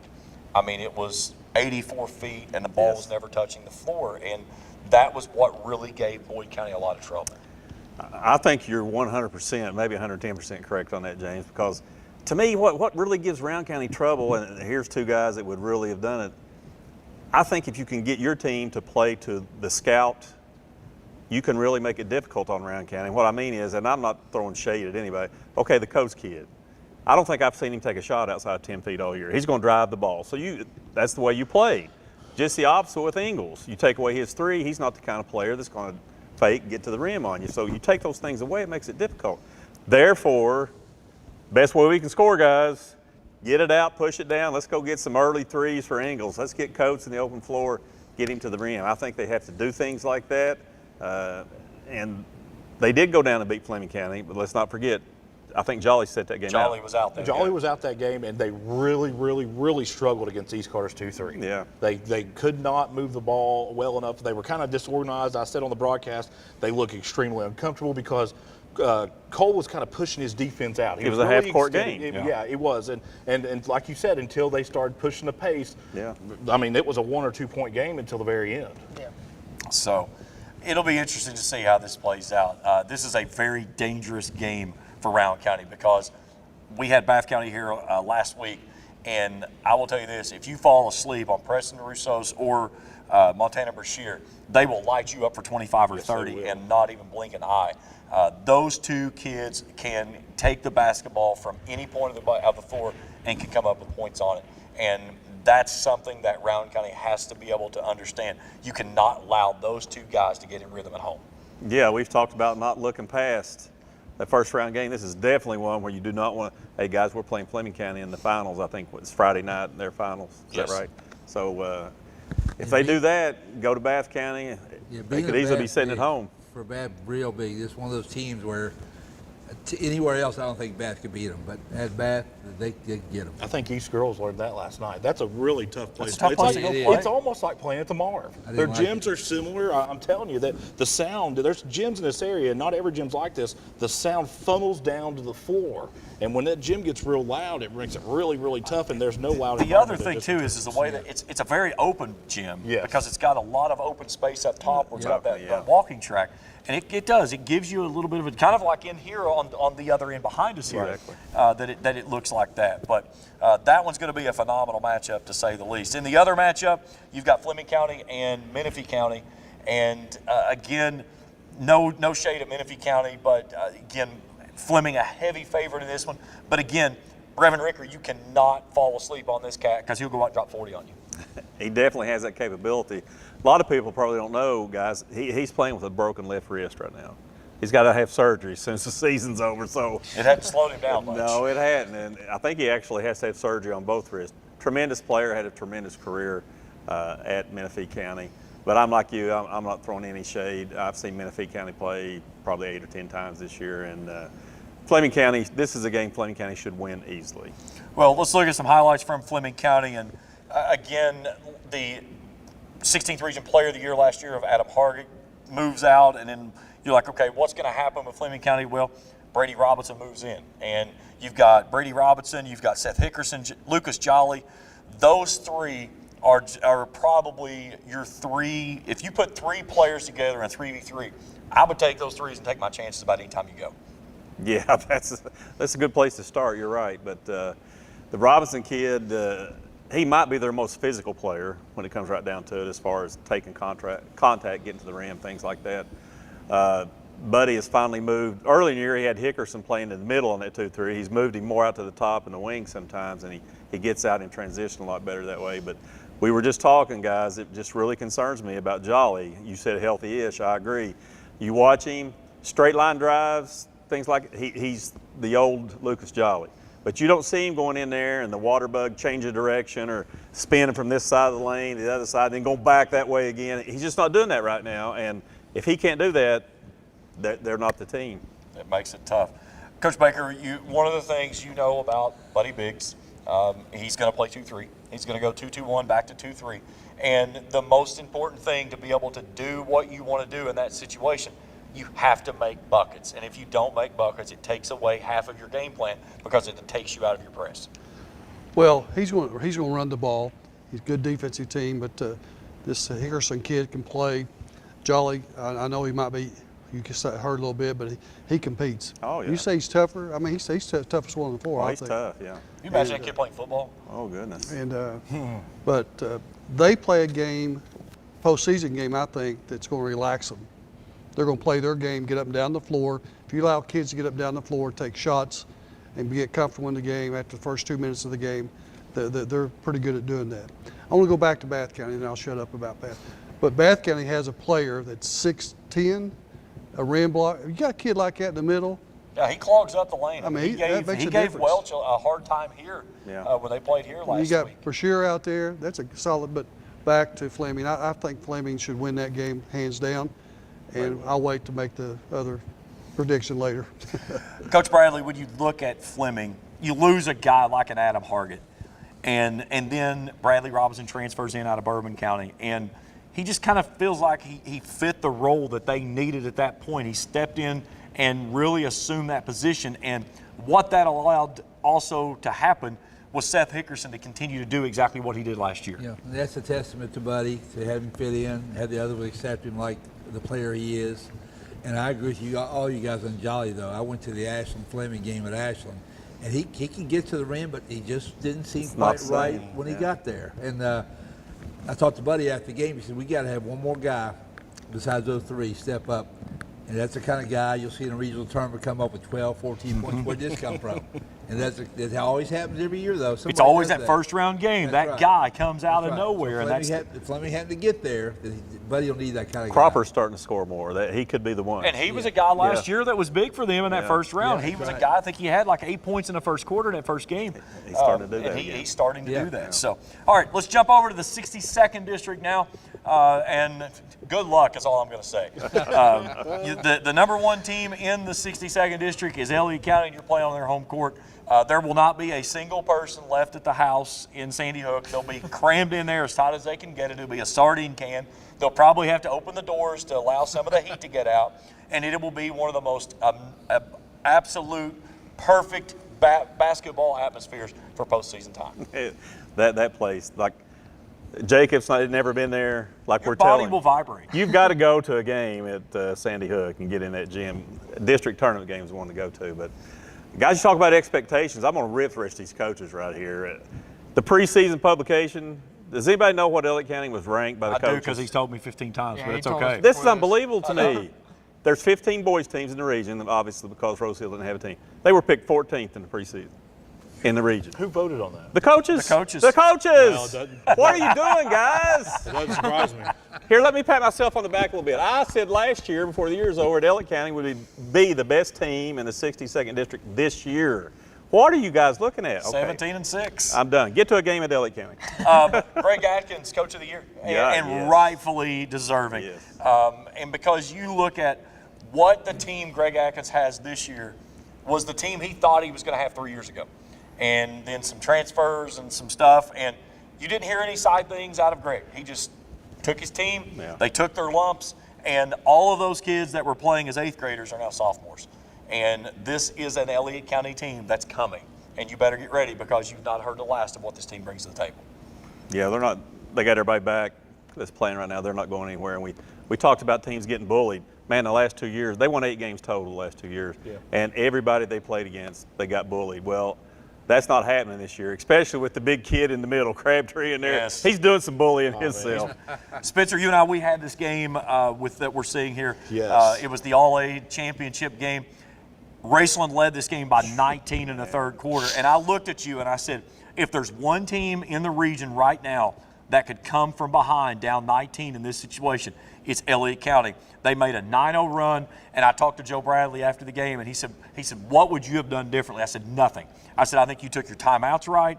You moved your stuff where it needed to be, where it needed to go correctly. And the only thing that it was that Elliott County caught fire, and when they did, look out. Yeah, and that was the turning point of the season. They'd had success before that game, but that second half in the All-A at Fairview really kind of just said, okay, it's in a message to the area. If you didn't know, now you know, Elliott County is back. And since then, we've seen them kind of, they've hit some road bumps. They dropped a game at East, a real low-scoring game, played Boyd County tough at home, and they've had some different things. But, man, when they are hitting like they did in the second half, and they're a team that likes to speed it up. They don't want to run the half-court set. They want to speed it up and find the guys in the corners. They want to inside out. That's their bread and butter, man. They've got guys, everybody on the floor for Elliott County. Even Crabtree can shoot the three. And I agree with Coach E. Crabtree's a guy that doesn't get enough publicity. That guy is an X factor for them. Yes, you've got Atkins and you've got Faulkner, who's really, really good. But I think Crabtree is the glue that kind of puts them all together, and he gives them a presence in the post, and especially defensively and rebounding. Coach Bradley, when you look at what this team does, they're going to go mostly 4 out, 1 in. And it's a ton of motion is what they're going to do. And especially if you get a team that tries to go zone, and especially if they get a team in zone matchup, they are going to switch until they get the matchup they want. Not the team that's playing defense. They're going to switch until they get the one they want, whether it takes them 5 seconds or 30 seconds. But when they get it, it's probably going for points. Well, you just saw the highlights, some of the passes they made on their drives and dishes out to the three or underneath the basket. You can tell the team's very unselfish. Because a couple of those highlights, the guy could have took the 12-footer, and he saw his buddy out there running the three-point line. He kicked it out to him. That's a great sign for that team. Coach Baker, this team shoots 49% from the field. They're 37% from long range. And again, like Coach Bradley was saying, they'll pass up a 12-footer for a 21-footer because it's the correct shot in that moment. That's all they do is practice threes. When they don't shoot twos. But Crabtree, like you guys just said, he's a phenomenal player. He's the one that makes them go. I know Lake is a good player and Faulkner's a good player, but Faulkner, last time I watched him play, he only scored 1-3. He took 2 shots. But Crabtree had about 10 rebounds, 18 points. He just dominated. I remember this was several years ago, somebody asked me, this was after the ESPN special came out about the kids from Elliott County and stuff, and they said, what do you do if you can't play basketball in Elliott County? I said, you move. You're not allowed to live there. Now, again, they've added in archery and golf, and there's still some pretty solid players that do that and stuff. But, yeah, I mean, they are in that gymnasium 365 days a year. They probably put a Christmas tree up in the gymnasium. They go in and celebrate Christmas while they're shooting threes. A player that I think that we've left out of this mix, though, that is so big for them in the middle of the way they do their press offense is Aiden Barker. He gets to the middle of the floor, and you've got to have a guy, especially if you're working in a zone. He's usually the guy they put in the middle of the zone that can out-navigate the ball, whether he needs to shoot it, whether he needs to hand it off, or whether he needs to kick it. Great decision maker. That's what you're getting at right there. He is. He can knock down threes if you back off of him, give it to him. He's probably their best player going to the rim, finishing at the rim through contact, getting fouls. As we said, very good decision maker. I love to watch the kid play. Now, he's listed, I don't know if this is wrong or not, but he's listed in their stats, he's shooting like 53% from the line for the year. And every game that I watch or do the game up there last Saturday, he's like 12 for 14 in those games. So I don't know if it's just me. He might want me to go to their games. You might be the lucky part there. But they've got West Carter on Tuesday at 6:30. The 2-3 matchup for the 62nd District is going to be a war of attrition. It's going to be the third game of the year, and it's going to be the rubber game of the match. East Carter won the first game against Morgan. Morgan handed East Carter a butt whipping in Grayson about 3 weeks ago, and now this one's for all the marbles. And Spencer, you've covered East most of the year, and that was just something that one of the things I think Cole kind of alluded to this after the game the other night. He had to take his team from what he thought he wanted them to do at the beginning of the year and completely change it about a month into the season to get them to play in what was going to give them the best opportunity to win. Absolutely. We said it. I told him, I said, how does East Carter react to seeing Morgan County after they came on this floor and thumped you? You know, how on a neutral floor. You know, Morgan County's a team, guys, they travel pretty well. They bring fans no matter where they play at. And East Carter does the same. It's going to be on a neutral floor. That's one of the more interesting games on the boys' side. That 2-3 matchup. For East Carter, they've got to get Burton the ball. Somehow. They can't just park him down the paint or they've got to get him up top. He's got to have the ball in his hands at least every other possession. That's their best overall player. I said it. I don't care. They've got to be able to not beat themselves. A lot of the times when teams will speed the game up, East Carter feels like they have to play at that pace, and they'll throw the ball out of bounds, or they'll make a bad pass, or they'll dribble the ball over in the corner. They just need to calm down, and there's going to be runs in this game. Morgan County, guys, talk about a team where your record don't reflect how really good you are. If Trusty and Gamble get going, they're as good as they're good, man. So East Carter, they just need to calm down a little bit. Morgan County's going to go on some 7 and 8-0 runs. It's going to be a back and forth game, but I think that if you're East Carter, if you can get the ball to Burton and he gets some good looks, and Cooper coming off the bench, a guy that you really wouldn't think a lot about, Doesn't really show up in the scoring column a lot, but it Leads them in rebounding. leads them does, in off the rebounding. bench. Off the bench. Off the bench. And Coach E and me were talking before the show even started and said, hey, man, if that guy would have played all 4 years, he's an all-area player. I mean, that kid coming out for Cole Brammer has just been spectacular. But if East Carter can dictate the pace, I like their chances. If the game goes like it did at East Carter and Morgan County dictates the pace, it'll be East Carter's last game. Yeah, I think. Let's take a look at East Carter's highlights here as I go to Coach Baker. Coach, one of the things that they have done is this kind of, it seems like a lot of the last couple of years that Brandon was there, they would run a set a minute if they had to find that look that they wanted to get. And if it wasn't there, they'd back it out and reset. And you've really, over the last 3 weeks, that's what you've really seen from this offense. Well, they struggle to score. I mean, it's obvious. And they've got to be very patient and get the right shot. But I think, and Spencer said this earlier, but I think not every other possession. I think every possession needs to go through the Burton kid. He's to touch the ball, get a look. Got to use him more. Cooper's got to clock more minutes. I think it's at the years behind him. He's got condition now. But it's going to be a slow game. It's going to be the pace with Morgan and East is going to be very slow. It's going to be in the 40s. It's going to be a 1 or 2 3-point game. Which should play in East Carter's favor. If it's not, they won't win it. Right. Because that's the thing. I think Morgan County does not want a game in the 40s, absolutely Coach. not. They want to get it out in pace. They want to score in transition. They want to get downhill. And if they can keep East Carter out of that 2-3 zone, that to where they're always playing with their backpedaling, that never allows them to get set up. But one thing, the McGuire kid is playing a lot better. Oh, man, he's good. He's going to be really – and Cole said it on the postgame a couple times. He might be their best shooter. It's just sometimes he doesn't get really good looks. He's off balance sometimes when he shoots. But if he's allowed to just sit and shoot, it's almost 50%, boys. But if East Carter wins, Burton will have 20 or more. He'll have a double-double. And if he doesn't, it'll be East Carter's last game. You guys mentioned tempo and the success they had against Elliott, who apparently all three teams know Elliott's the #1 team, and they beat them, what, 39-31? Yeah. The score? No, that was it around was 42-38. It was in the 42-38. 40s, wasn't Yeah. it? 42-38. 40, yeah. But they had success doing that, so I think they'll keep that up. And here's an interesting note to throw out about this I know what game. you're going to say. East Carter was down 13-0 in that game. They did not score in the first quarter. It was 10-0 after one quarter. Elliott got a 3, and then East Carter went on an 18-0 run and never gave up the lead down the stretch. Yes. So that was one of the craziest completely games I've ever forgot seen. about that. That was one of the craziest games I've ever. And that was when East Carter kind of made that transition of that night. I said this.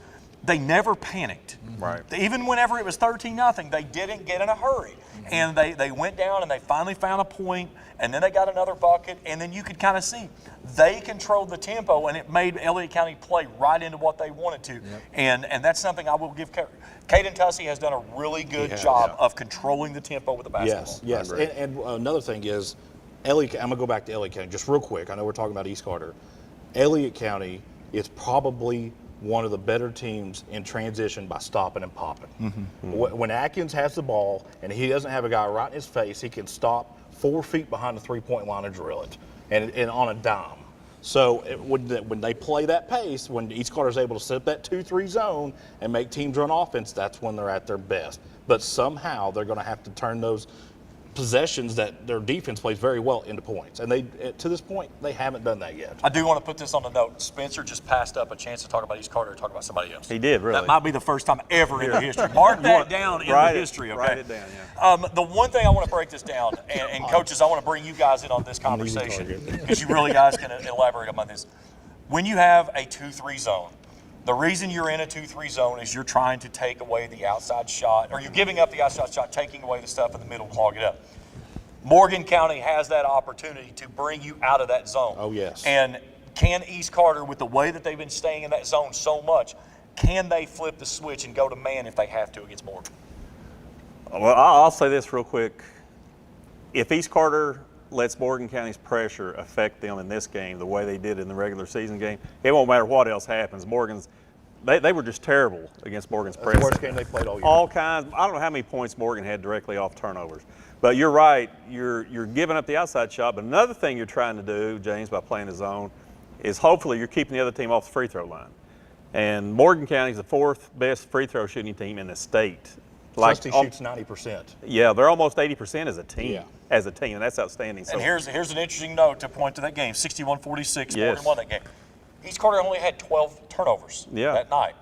I would almost fair to say that 9 to 10 of those led directly to points. Well, and Morgan County had 12 turnovers too, but they were not 12 turnovers that went to points. And that's what kills you in the postseason when you get teams that are, fairly close. If one team gets a disproportionate amount of easy baskets over the other team, that team's going to win the game. Right, and those 12 that James talks about, 4 of them were in a row. 4 times in a row, East Carter brought the ball right here to about the free throw line and didn't get across it, and Morgan County was able to get quick baskets. 3 players in double figures for Morgan County that night, only 1 for East Carter. Yeah. Well, they used to do a much better job taking care of the ball. They eliminate those turnovers directly to a basket. But you got to play what your team does the best. The defense they play the best are 2-3, sort of a matchup type of thing. And that's why 39-31, 42-38, because it's a good defense. Why would you want to change something you do good? Right. But I don't think I ever really answered your question, James, that you asked me, that if they have to come out of that zone, can they guard Morgan man-to-man? I don't want to hurt anybody's feelings, but I've not seen East Carter play a whole lot of good man-to-man defense this year. So if they have to do that, they're probably not in a good position. And even in that, a team that if you could still do it, man, when you have to flip the script of where you've been stuck in 2-3 so much, and then you've got to go stick your nose in somebody's chest, that's not something you're used to doing. Right. You're used to, if you get beat, okay, I got somebody behind me, hopefully, if you're on the top there. Now you're that guy that you've got to take away that driving lane, or you've got to really bust your hump and get out there. You've got to help on the backside. I mean, there's so many different things on man that you're looking at to where if Morgan can get that in that type of game to where East Carter can't afford to stay in that 2-3, it certainly puts it in their favor. Well, you change your defense. You go, if you're not a good man-to-man defensive team, you go to half-court trapping. Make them have to pass out of the trap. You don't go, well, I'm going to guard your man-to-man straight up. You don't do that. If you can't do that, go to your half-court zone or your full-court 2-2-1 with more pressure on it, or your 1-2-1-1. But if you can't guard man-to-man, there's other things you can do. Yeah, cover it up. You guys said it, though. They're not going to panic. I mean, unless they're down 15 with 4 minutes left of the game, they can stay in that zone. Yeah, It sounds like will. Morgan County's not going to be one to just sit there and hold the ball either. They do not want to hold the do basketball. that. And one thing I did notice, though, go back to what Coach E said when they do run man, East Carter has a really bad habit of going underneath the screen instead of going over top of it. They do. If they go over top of the screen running man, it changes the way Morgan County has to play him. But in that first matchup, they never did that. Right. They went underneath the screen, and when you leave Trusty or Gamble or a couple of those sharpshooters open, you give them 2 or 3 feet, it's over. Which, Spencer, is a characteristic of a team, and they've played a whole season now. You can't use it anymore, but that's a team that had a lot of kids, not a lot of varsity experience last year with all the seniors that graduated. Yes. A lot of that, what you're talking about, is miscommunication defensively. Yes, 100%. All right, we're going to take a break. When we come back, get ready. We are going to talk about the dogfight that's about to ensue here on Tuesday night. It's the 63rd District. Get ready for what is going to be absolute pandemonium. We'll break it down when we continue here on the Papa John's Pizza District Preview Show on Cool TV. Welcome back to Papa John's. I'm hand stuffing this mozzarella to make our epic stuffed crust pizza. Epic. Hey! We're making you an epic stuffed crust pizza for $13.99. Better ingredients, better pizza, Papa John's. On campus, but they let me back on because my dad knew the dean.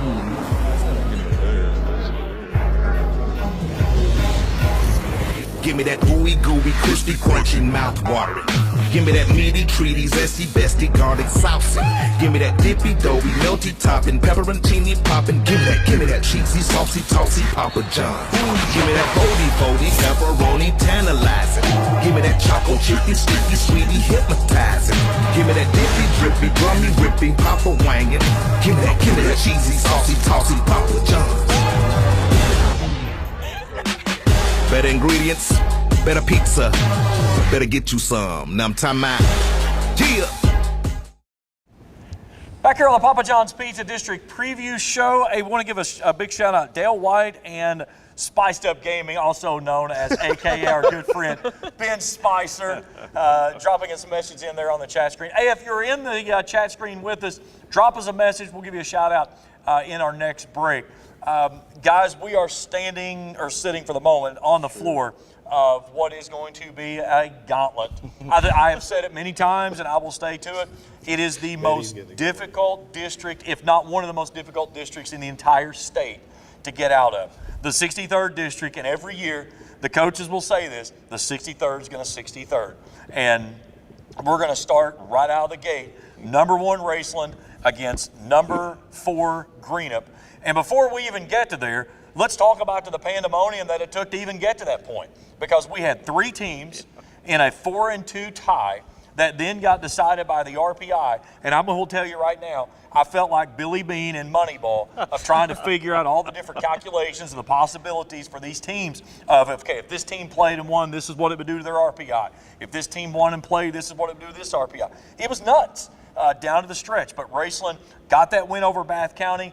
Lewis County was able to get the game with Fleming County. A win with them would have helped them in the RPI. They did not get that victory up in Flemingsburg. So Raceland gets the 1, Lewis is the 2, Russell's the 3, and Greenup's the 4. But before we go into the individual teams, you find me a better night of basketball than what you're going to see here Tuesday night. Find it anywhere. I want to know where it is. No, You can't. There's no district like this in the state. Jacob, again, you're the pup around this, but you've been around this area for a long period of time, and you know when it comes 63rd District basketball time of the boys, it doesn't matter where it is, it's going to be a phenomenal atmosphere. Well, I remember my senior year, which was 2023. Was it 2 years ago? Yeah. Russell had a team that we all thought was going to win the district up in Lewis County. And Scott Tackett gathered his troops and beat Russell. So safe to say that nobody's safe when you play in the 63rd district. So we had some pretty awesome in the locker room footage that night too of that celebration. That was a fun tournament. Bill, when you look at the 63rd, if you had to categorize it in a sentence, what would it be?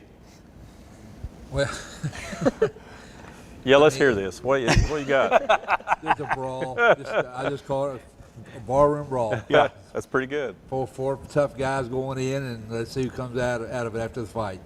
And I did the Greenup game with you with Raceland here, and that was a great game. Yeah. That was back and forth the whole game, and you could see the intensity in that game. You know, Casey had a good first half, then Chanley took over, but I mean, Raceland they found a way down the stretch to take care of business. They gave up the lead, then got it back and pulled away.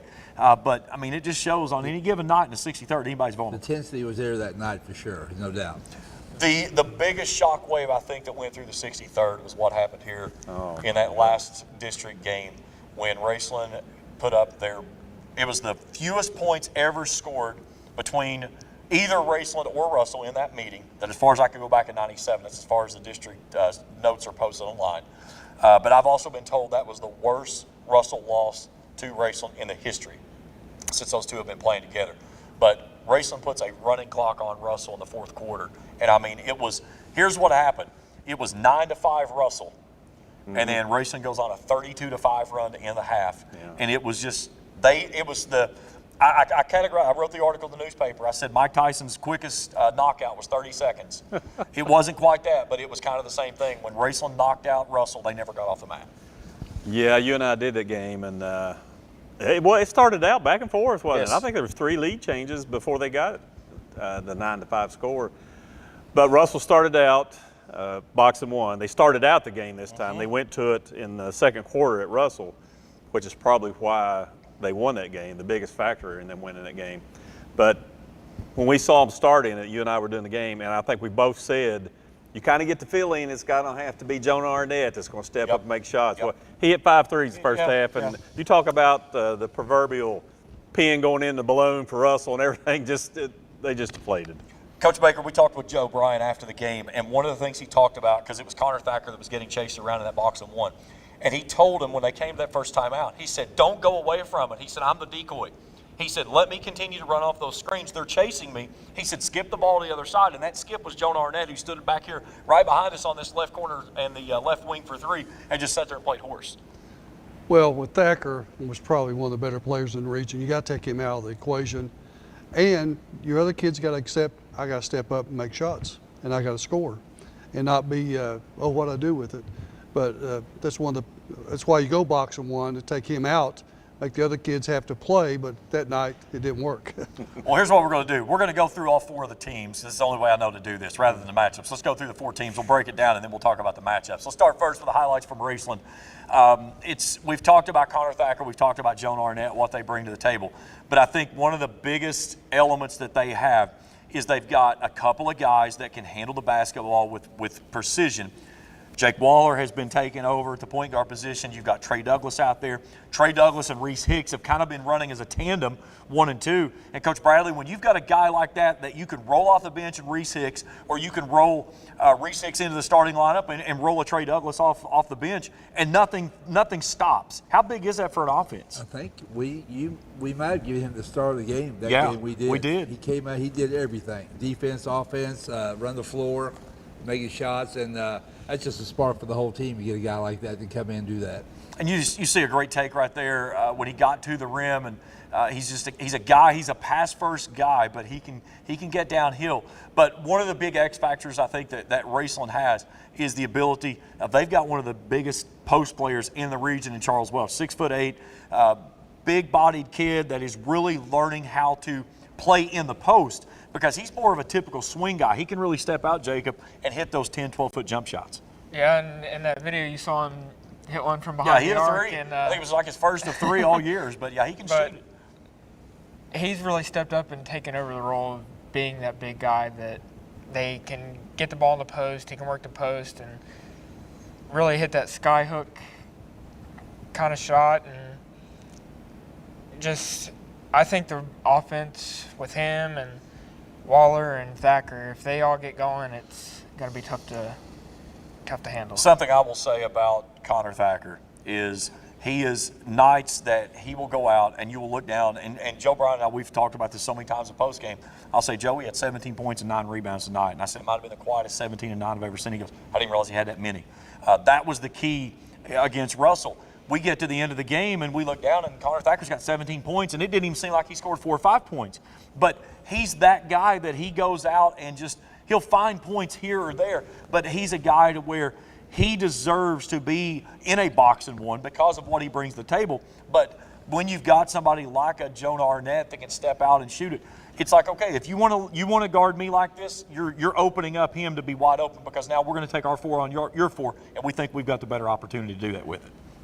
Well, a guy that kind of is under the radar, if you haven't watched Raceland a whole lot this year, really played well down the all-A at Fairview. Hicks, I mean, that guy he's an X factor for him. You talk about, we all know how good Waller and Arnett and Thacker and those guys are, and even Welch down here.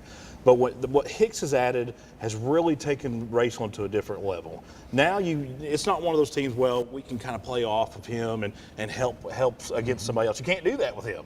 He'll hit the 3, he'll drive the basket. He's just one of those guys that you kind of forget he's there until he's got 8 points at the half, 10 points at the half. Raceland won the regular season, but oh boy, I still don't even know who I'm going to pick for the. That's all right. Bill, you and I, when we did that, going back to Hicks, and I can say this about the kid in class, he's a goofball, okay? But I'm saying that in a good way. He is a goofy kid, but he is a kid like Spencer said, you kind of forget he's out there at times, but he got 2 big and 1 opportunities that gave Raceland the lead back in that Greenup game down the stretch. And he's a guy that had started some this year. Joe went to him as a 6th man because he said he felt like he brought more energy off the bench than he got from whenever he started. I think the other guys in that particular game were getting tired too. They're a little tired, and was a couple on the bench, and he just took over for that stretch. They lost the lead. He came in, got the lead back for him. Other guys came in and then closed the sale. Coach Baker, you look at what Joe has done this year. It's been his best season by far. I picked him as my coach of the year in our show yesterday, and I thought that was, a respectable choice from there. But he has the pieces of the puzzle that he feels like not only can they take care of business in the district, but he feels like they can go to Morehead and win a game or 2, and maybe find themselves in a potential of playing for a game that nobody expected them to be in a part of. Joe's done a good job. This is one of the best Raceland teams I've seen in a long time. Yeah. And you guys talk about all that. Thacker and those other guys are very important, but if you take Welch out of that lineup, they won't be a region contender. Like a small valley. Every team has to have a strong, good post player. Point guard, post player. Point guard, post player. Welch has been developing. Joe's been very good about being patient with him. And I've also watched his teammates have been very patient with him because they knew they had to have him inside. But he gets those, when you're not scoring for 2 or 3 minutes, he'll get that bucket and stick it back in. He'll rebound, stick it back in. But take him out of the equation, they're not going to compete. Well, they'll compete, but they won't win the district or get too far into the region. But with him healthy and playing, they got to be considered as one of the 3 there. One of the things you got to throw out too with Raceland, they're undefeated on this floor this year. Oh man! And you know that is a good omen and a bad omen on the backside of that. Again, you feel the confidence that you've been in this floor, that you believe that you can take care of business here at home.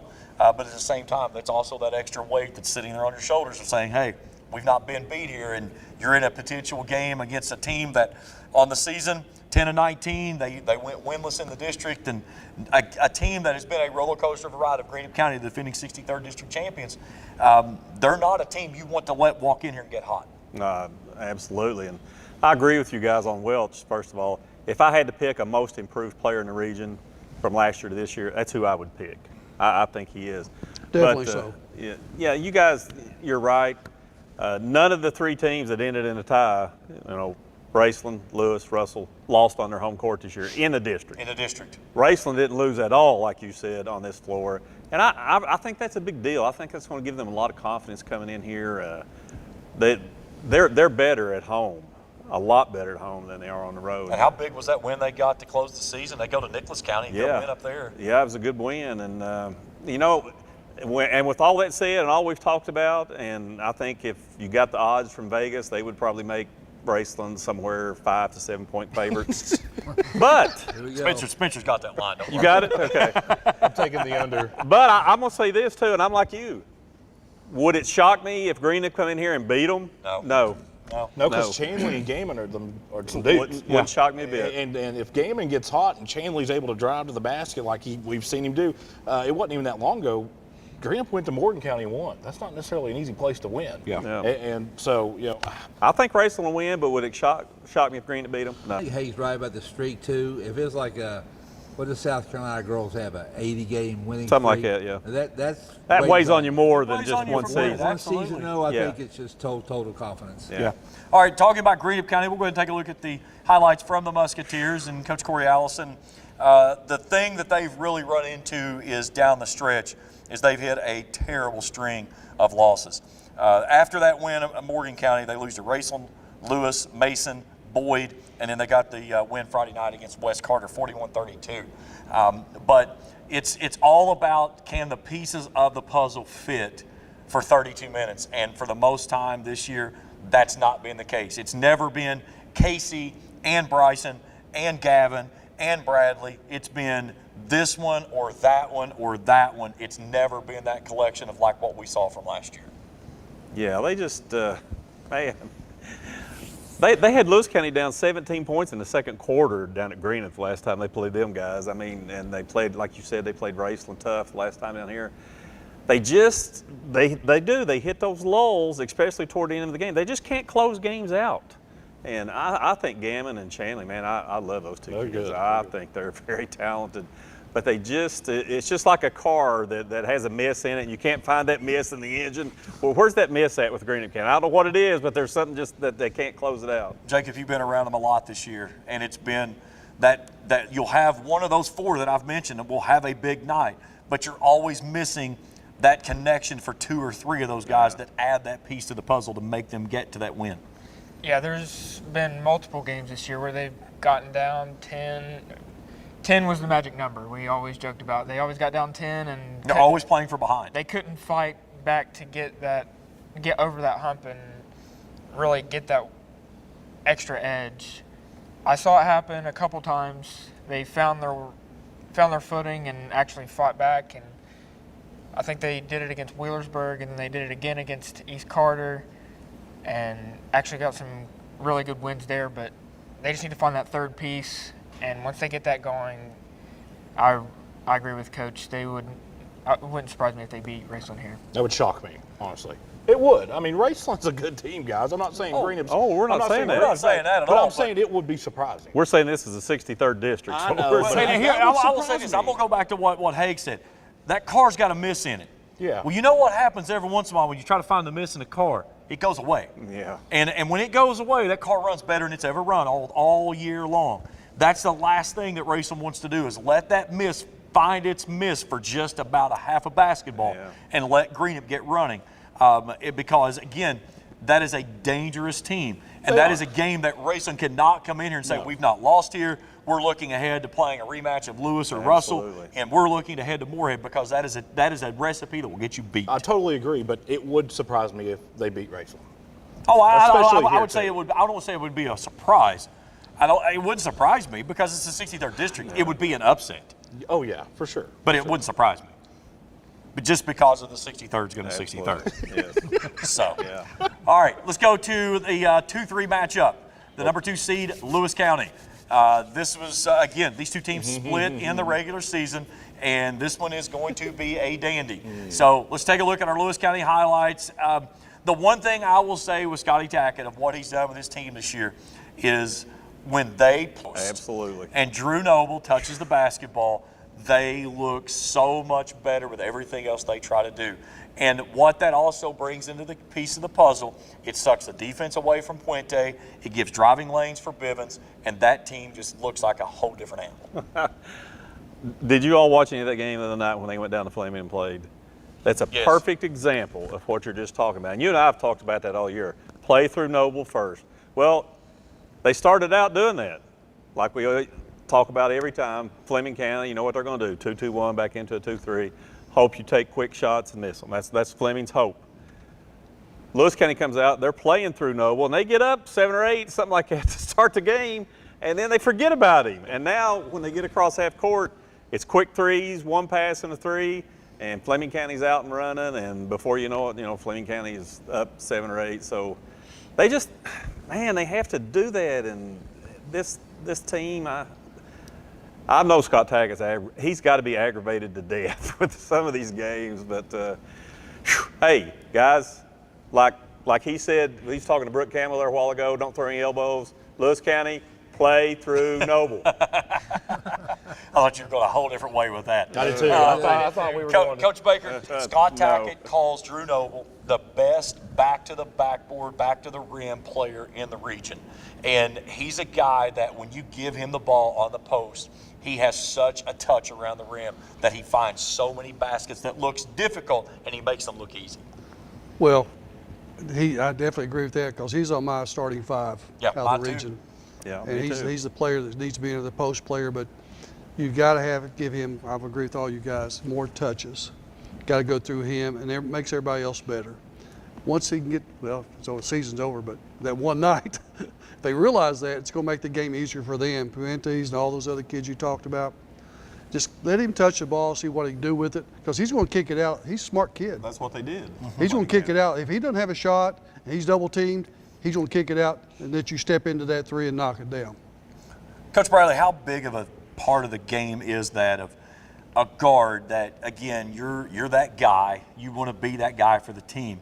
But you need to understand, for that one night, that guy needs to be the guy that's on the other end of the floor that needs to touch the ball first that gets you going. How hard of a transition is that for some players? Well, we've talked about it all year about them being offensively challenged at times. It's got to be the common denominator that is Noble getting the ball. And, Scott is a great coach, always has been, and typically in tournament time, they usually do things the right way. So I'd be surprised if they didn't do that strategy the whole time. And the other guys just got to sacrifice themselves a little bit, knowing they might get the ball back, but if they want to win, they got to do it. Julian Puente has been remarkable this year as a junior. I feel like he's taken that next step forward in his game. He sees the floor well. I think sometimes he tries to push a little too much with some of the passes he makes. Yeah. But at the same time, his speed has really gotten to where he can take it to the next level. And his transition game has certainly developed a lot from where it was last year. Oh, absolutely. Yeah, to me, he just is the example of Lewis County. Good Lewis County, bad Lewis County, okay? their biggest thing, you've got to play this game with emotion. I think Bill and Bake will both tell you that. But you can't play the game emotional. Mm-hmm. And sometimes he gets emotional on the court. Got to be under control. Right. You've got to control those emotions, and when he does, he's one of the best players around. But when he lets that get away from him, you know, he takes himself out of the game a lot of times more than the other team does. And I was talking to Scott one night, and I said, Scott, after the game, is it fair to say that a lot of times in your losses that your team does more to hurt itself than the other team does? 100%. And he said, that's what he said. Self-inflicted absolutely. wounds. So they've got to keep those emotions under control. A player that I call this kid carbon monoxide for their team, Dalen Bivens. He's a kid that he floats around out here. And it's like you look up and all of a sudden the kid scored 7 or 8 points in a row and he's got 6 or 7 rebounds to go with it. And you're like, where did this kid come from? And I've talked with Scott several times this year, and every time we've talked about it, Drew Noble has gotten to the point that he has this year because of what Dalen Bivens does on the other side. Because every time people tries to go help on Drew, that opens up Dalen. And then whenever all of a sudden you realize, oh, this kid's the one that's hurting us, they go away from Drew and they go back to Drew, and Drew has a big time from there. And Jacob, when you've got a guy like that, that's kind of a swing guy that can go a little bit of everywhere, but he works well down inside the paint, that's something that Lewis County has to understand. They got to go 1-2 punch down low. Yeah, the game winner he hit against Greenup County was really kind of cool to see, because Puente shoots the volleyball line shot and misses it, and Bivens runs from the corner from where he inbounded it and is right there at the right second. And it was just up and under, and it went in. So he's smart. He sees the floor well, and he knows what to do to get the basketball. And he can score. So he's going to have to step up and fill in another role and help take some of that pressure off of Noble in the post. We'll definitely see how this one plays out. This one, listen, you better get it early. The parking lot is going to be jam-packed on Tuesday night. I'm just going to tell you right now, you might have to park on Worthington to catch a shuttle bus over. It's going to be packed in here. It's going to be a phenomenal atmosphere. Raceland Greenup at 6, Russell Lewis at 7:45. Again, we'll have all that action right here on Cool TV. Let's talk about Russell now and Derek Cooksey's team. And as we take a look at the highlights, you talk about a team, we talked about it earlier. Rowan County has been a roller coaster. I think Russell has been attached to Rowan County on that same roller coaster. They have been up and down. They've never really gotten too hot, and they've never really gotten too cold. Yeah, you could kind of see them in the AIT. The first game they played, I think, was against Danville Christian. They looked horrible. I mean, they were just really bad that day. But the next 2 games, they lost, but they played pretty good. They played 2 good teams, Walton Verona and Fort Thomas Highlands. They played those 2 teams tough. And, you know, there again, which Russell team are you going to get? You're going to get good Russell, you're going to get bad Russell. And a lot of teams, again, the scout, you're going to try to take the threes away from Burgess, make him put the ball on the floor. Raceland did a great job of that last game they played. But for me, I really think for Russell to be a factor in this, the guy that's right there on the screen that just passed that ball, I think Rimmer has to get down in the paint more. He's 6'4". He's probably, 220 pounds, something like that, 215 pounds. Very, very physically gifted and talented. To me, he wants to hang around the free throw line, three-point line too much. Get down inside, go to work, young man, with the gifts that God has given you. Use it down in here. This is where you're going to help your team the best, right here where we're sitting, right here. Coach Baker, physical game, how important is that for Russell to set the tone rather than to let Lewis County set the tone and then that dictate what Russell has to do? Well, I think if Reamer comes to play, and down here. Yeah, down inside. In this spot right here in front of us. Right here. It's going to be a long night for Lewis County because this kid can play. He's so much talent. But in a positive way, Mr. Reamer, I question your motor. If I was a college scout coming to watch you play, and I've seen you play several, you've played 1 really good game I've seen out of about 10 I've watched you play. And I would question your motor. You're not your skills. And they're not going to take you if you don't play hard every possession.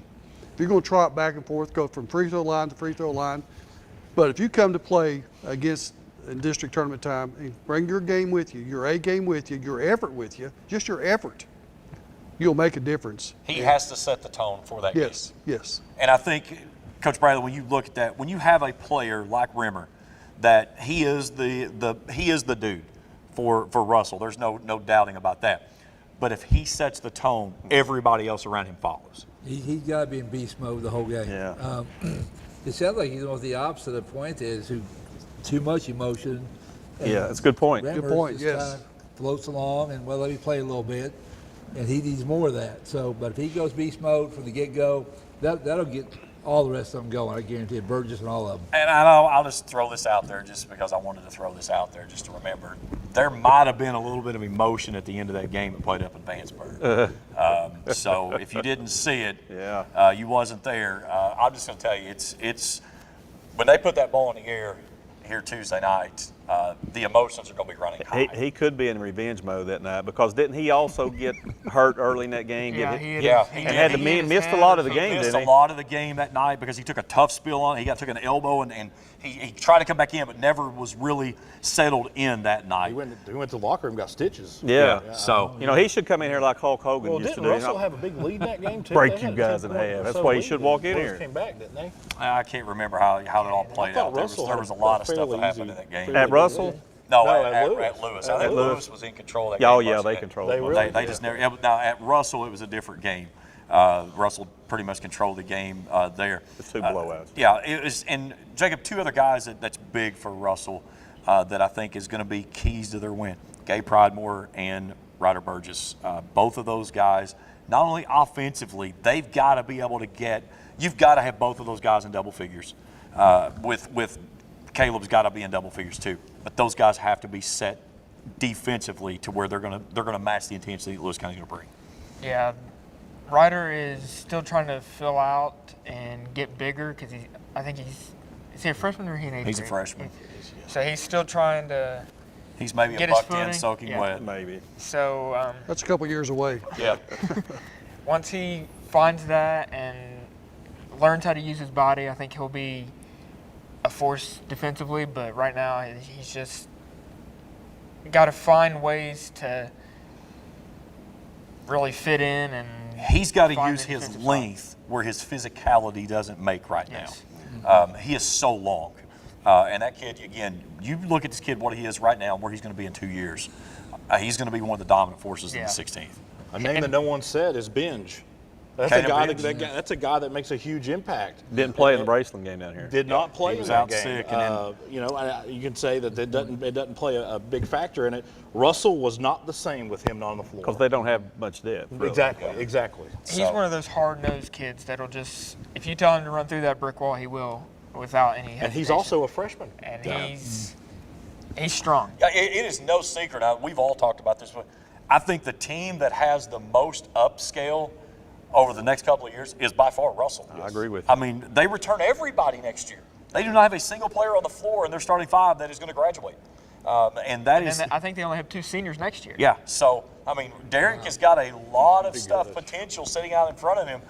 Again, barring that, you don't get anybody that leaves or changes his mind about wanting I was thinking the same thing, to go. James. I'll say it out loud. I mean, we know how it works Everybody out. knows Everybody already, knows how it is. I mean, the thought process of people anymore, it's like a goldfish. They hit their head in the side of the bowl in 3 seconds again, they do it again. Hey, you're going on my analogies now. I like that. Yeah, there you All go. right. They forget about it.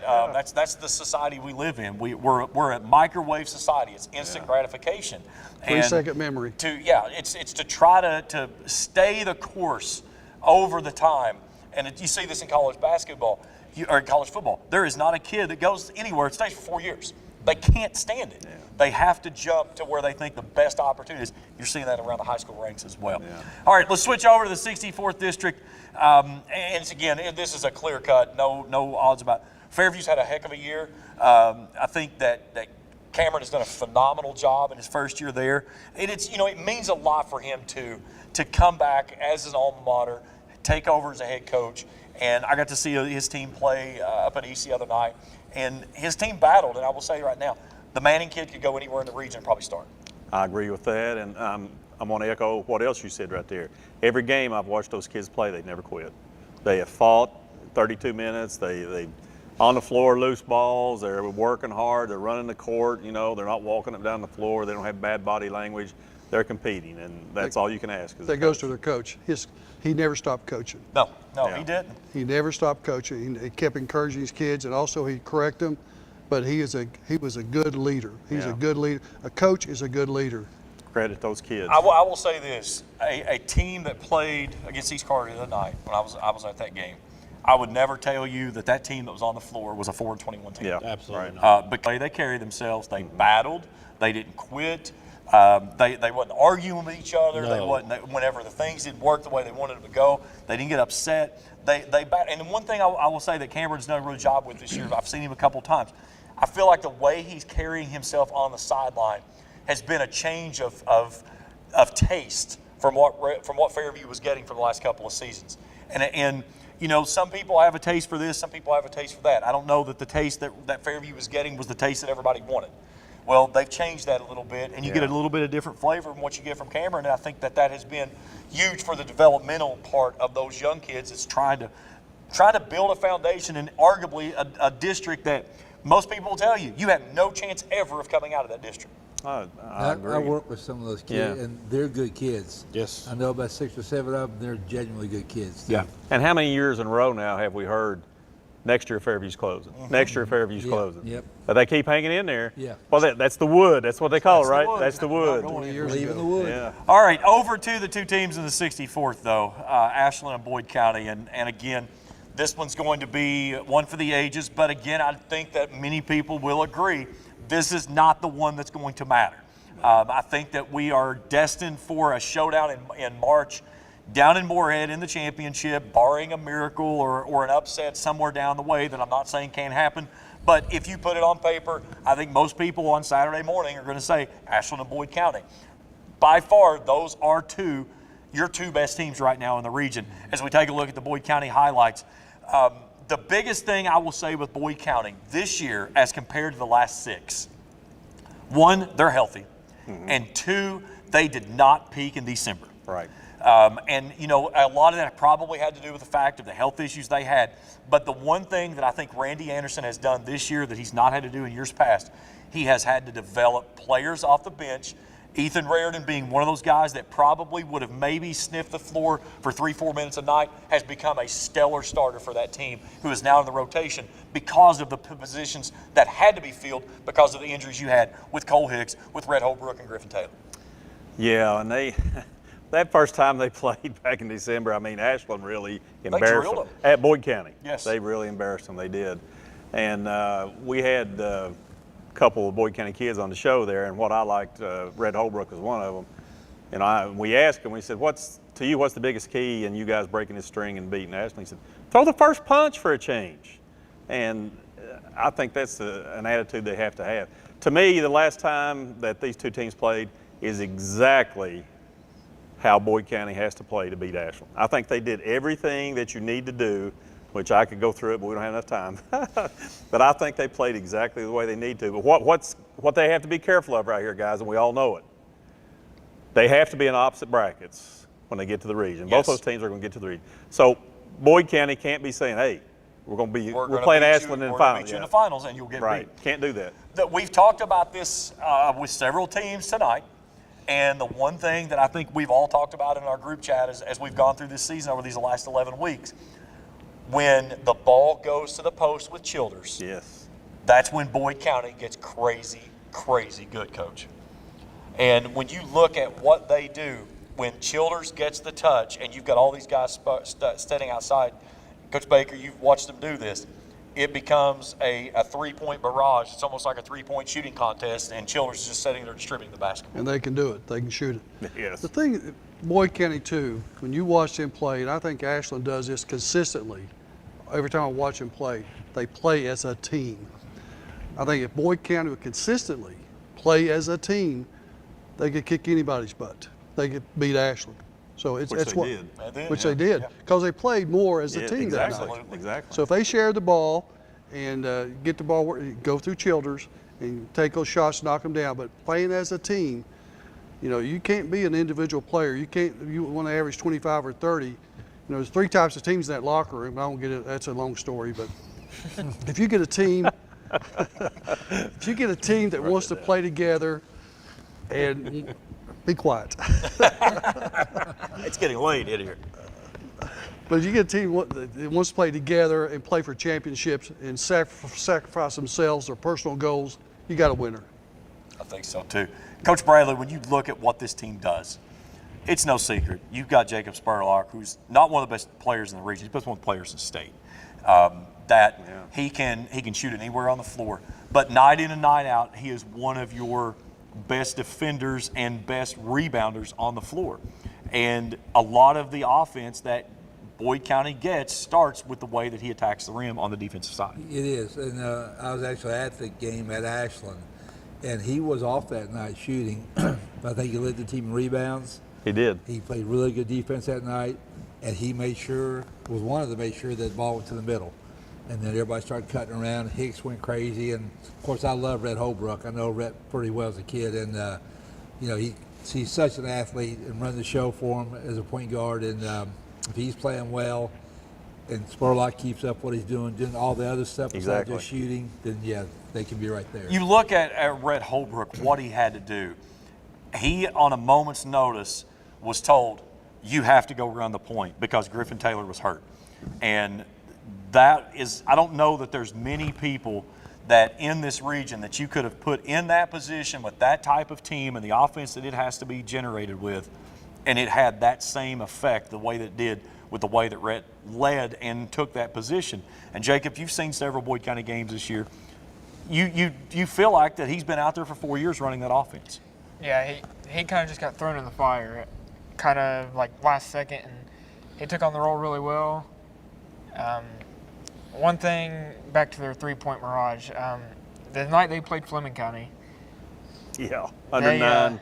It was 109 to 82, and you're thinking Fleming County, if you score 82 points, you're going to beat anybody else. But a team shoots 21 to 43 from three, it's going to be a long night. Yeah, they came in the building shooting threes. And I think Fleming County shot 50% from three that night too. So, yeah, they did. They sure did. Rhett was a quarterback, so he used to kind of be the boss out there anyway. So that helped him as well. And he kind of plays very similar to the style that Griffin played. You know, Griffin's a guy that he's not worried about going out there and getting you points. He's the guy that's going to get you 6-7 assists and not turn the basketball over. And the one thing I want to point out, the reason I bring Griffin up, is Griffin's back. Now, is he going to go out there and play 25, 30 minutes? No. But he's a guy that they're going to be able to run out there in 3-4 minute spurts, and the offense is never going to stop. And I think that is going to benefit Rhett Holbrook more than anybody, because you're going to tell Rhett, look, go give me 4 minutes of everything you've got, and then you're going to come over here and sit for 3 minutes and get your bearings. And then I'm going to shoot you right back out there. And the thing that I will say with Rhett Holbrook, he's like a piranha. He attacks when he gets the opportunity. And defensively, he's usually going to be guarding one of your best players. All right, let's go to Ashland now. And when we look at Ashland, it's no secret. You're looking at a Mr. Basketball candidate in Xander Carter. The kid does everything. There's nothing that he can't do. And the thing that I've talked with Ryan many times about Xander, the one thing about Xander that he does that a lot of scorers that don't do like him is every night he's going to go guard the best player on the other team. Exactly. And when you have a player like that, Coach, what does that do with the mentality of the team when you've got your leading scorer that wants to sit down and go at the best scorer on the other side defensively? Wow, that's huge. And you know the thing about it, you watch him too, James, he does that every night, but he doesn't get in foul trouble. And it's not because he's not playing defense. He's playing really good defense. He's a smart kid. But when you're playing with a bunch of kids and you see this one guy walk out there and say, hey, I got him, I got him. That's your leader. And the kids know that. And I think what you want to say about players is, do they make the other players around them better? Xander Carter is absolutely a player that makes everybody else around him better, and that's why they're having a really good year. Two guys that have really jumped out at me this year that I think have taken that next step forward because they've had that opportunity because of what Xander brings to the table. But Caleb Clark and Tyson Alone. You know, Tyson was a kid last year that he had spurts, but he never sustained everything that he got. This year, he's one of those dudes that is out there on the floor that he's going to go out and he's going to get in double figures most nights. He's going to go get you 6-7 rebounds, and he's going to be up in your face defensively. And, Coach, when you get a guy like that, what does that do when you see a player come up from the ranks like what Tyson did last year, and then he comes into this year and he takes that next step forward? How much does that say for those guys that's playing behind him and say, hey, this is the path you got to follow? Well, about Tyson, he's really very consistent. This year, like last year, he wasn't, like you said. This year, he's very consistent. I know what I'm going to get when I get on the floor there. Back to Carter, though, there's not many coaches going to put their best player guarding the other team's best player. That says a lot for this kid. I mean, he comes into the program 6 foot, 5'11". Now he's senior, he's 6'6", but he's still athletic, long. But he's a leader, and the other kids follow. I remember him as a 7th grader down at Greenup, and he always squeaked when he would say, hey, Mr. Collier. He sounded like Dennis the Menace and every time he was talking to Mr. Wilson. But, you look at the kid, Coach Bradley, you're an Ashland guy, and you look at what Xander does. His game is one thing, but how he carries himself off the court is exactly how he carries himself on the court. It is. In the hallways and all that, he's right there. He's a churchgoer. And one thing we mentioned about, he's going to play over 200 varsity games before he's done.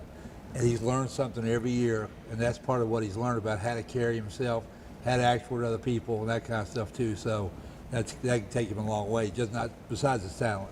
Spencer, you look at Ashland and the pieces of the puzzle they've got. They've got guys that every night can go out and get you something here, get you something there. And it's every night. I mean, you know what Xander's going to get you, but there's new guys every night that follows his lead. I'm glad you said that. A kid that I really, really got to see a lot of in the 62nd, Hoskins, man. What an addition he's been for Ashland. I mean, he's won them games. If he wasn't there, they lose. I mean, he's been that good. And you talk about, how Carter wants to go guard the best player on the other team. Hoskins is one of those guys, you can put him on anybody. He's going to match up well. He's got really good size. And as soon as he's one of those guys that you put in this, as soon as he crosses midcourt, guess what? You got to pick him up. And if you don't, he'll make you pay. And we saw that against Fleming County several times. So Hoskins is one of those kids who, and you always wonder when a kid moves schools, how's their game going to translate? And Ashland doesn't play a traditional 16th region schedule, guys. They play in the AIT. They played in the Bluegrass. King of the Bluegrass, so they've been through the gauntlet, and I think he's just been spectacular for them this year. Yeah, the addition. I remember we went out and we did the preseason, and the 3 guys that we met with, or the 4 guys we met with, and when he introduced himself, I didn't recognize him because I didn't know him a lot. And when he said who he was, I was like, okay, you could kind of see he was he wasn't the Ashland guy. Right. But over the last month, you've really seen that mesh come together, and he's meshed in well and nice for this Ashland team. But again, Ashland going for the unprecedented 7th consecutive regional championship. At the beginning of the year, I was saying, go ahead and print the shirts now, 7th Heaven. And then after Boyd County got things moving and they started moving to where they are now, I was like, well, you might want to stop the printing presses. But again, it's not to say that these are not your perennial 2 favorites, but I think that if we see anything other than those 2 in the championship game in region, it's probably going to be an upset one way or the other with anybody that they play. We'll see how it plays out, but that one will be. It's going to be a dandy of a ball game when those 2 teams hook up on Thursday night over at Anderson Gymnasium. It'll be a sellout. Oh, absolutely! You better be there early. It will be a sellout. And it's supposed to be warm again, so we might have sweaty floors and stuff. Nobody opened the door. All they got to do is turn the air conditioner on. Yeah, they might want to do that because it's going to get warm this week. But Jacob's going to be over there. He'll have full highlights from that game. You can find those right here on Cool TV on our channel. But he'll have the highlights of the girls and the boys 64th District Championships, and then we'll get ready to take you over to the regional tournament. All right, my goodness, guys, we have rolled through over 2 hours to get through this, but it's been a great 2 hours. But I think the thing that everybody's waiting for is on the other side of the break. We're going to unveil our final top 10s. Some of these guys put their polls in way too early, but they were locked on Friday when they sent them. So don't be hating on me when you look at these. I just print them as they go. But we're going to unveil our final top 10s of the year, and then we're going to make our district picks of who we think will represent their districts in the upcoming 16th Region Tournament. That's after we step out for this break as the Papa John's Pizza District Preview Show here on Cool TV. Welcome back to Papa John's. I'm hand stuffing this mozzarella to make our epic stuffed crust pizza. Epic. Hey! We're making you an epic stuffed crust pizza for $13.99. Better ingredients, better pizza, Papa John's. I got kicked off campus, but they let me back on because my dad knew the dean.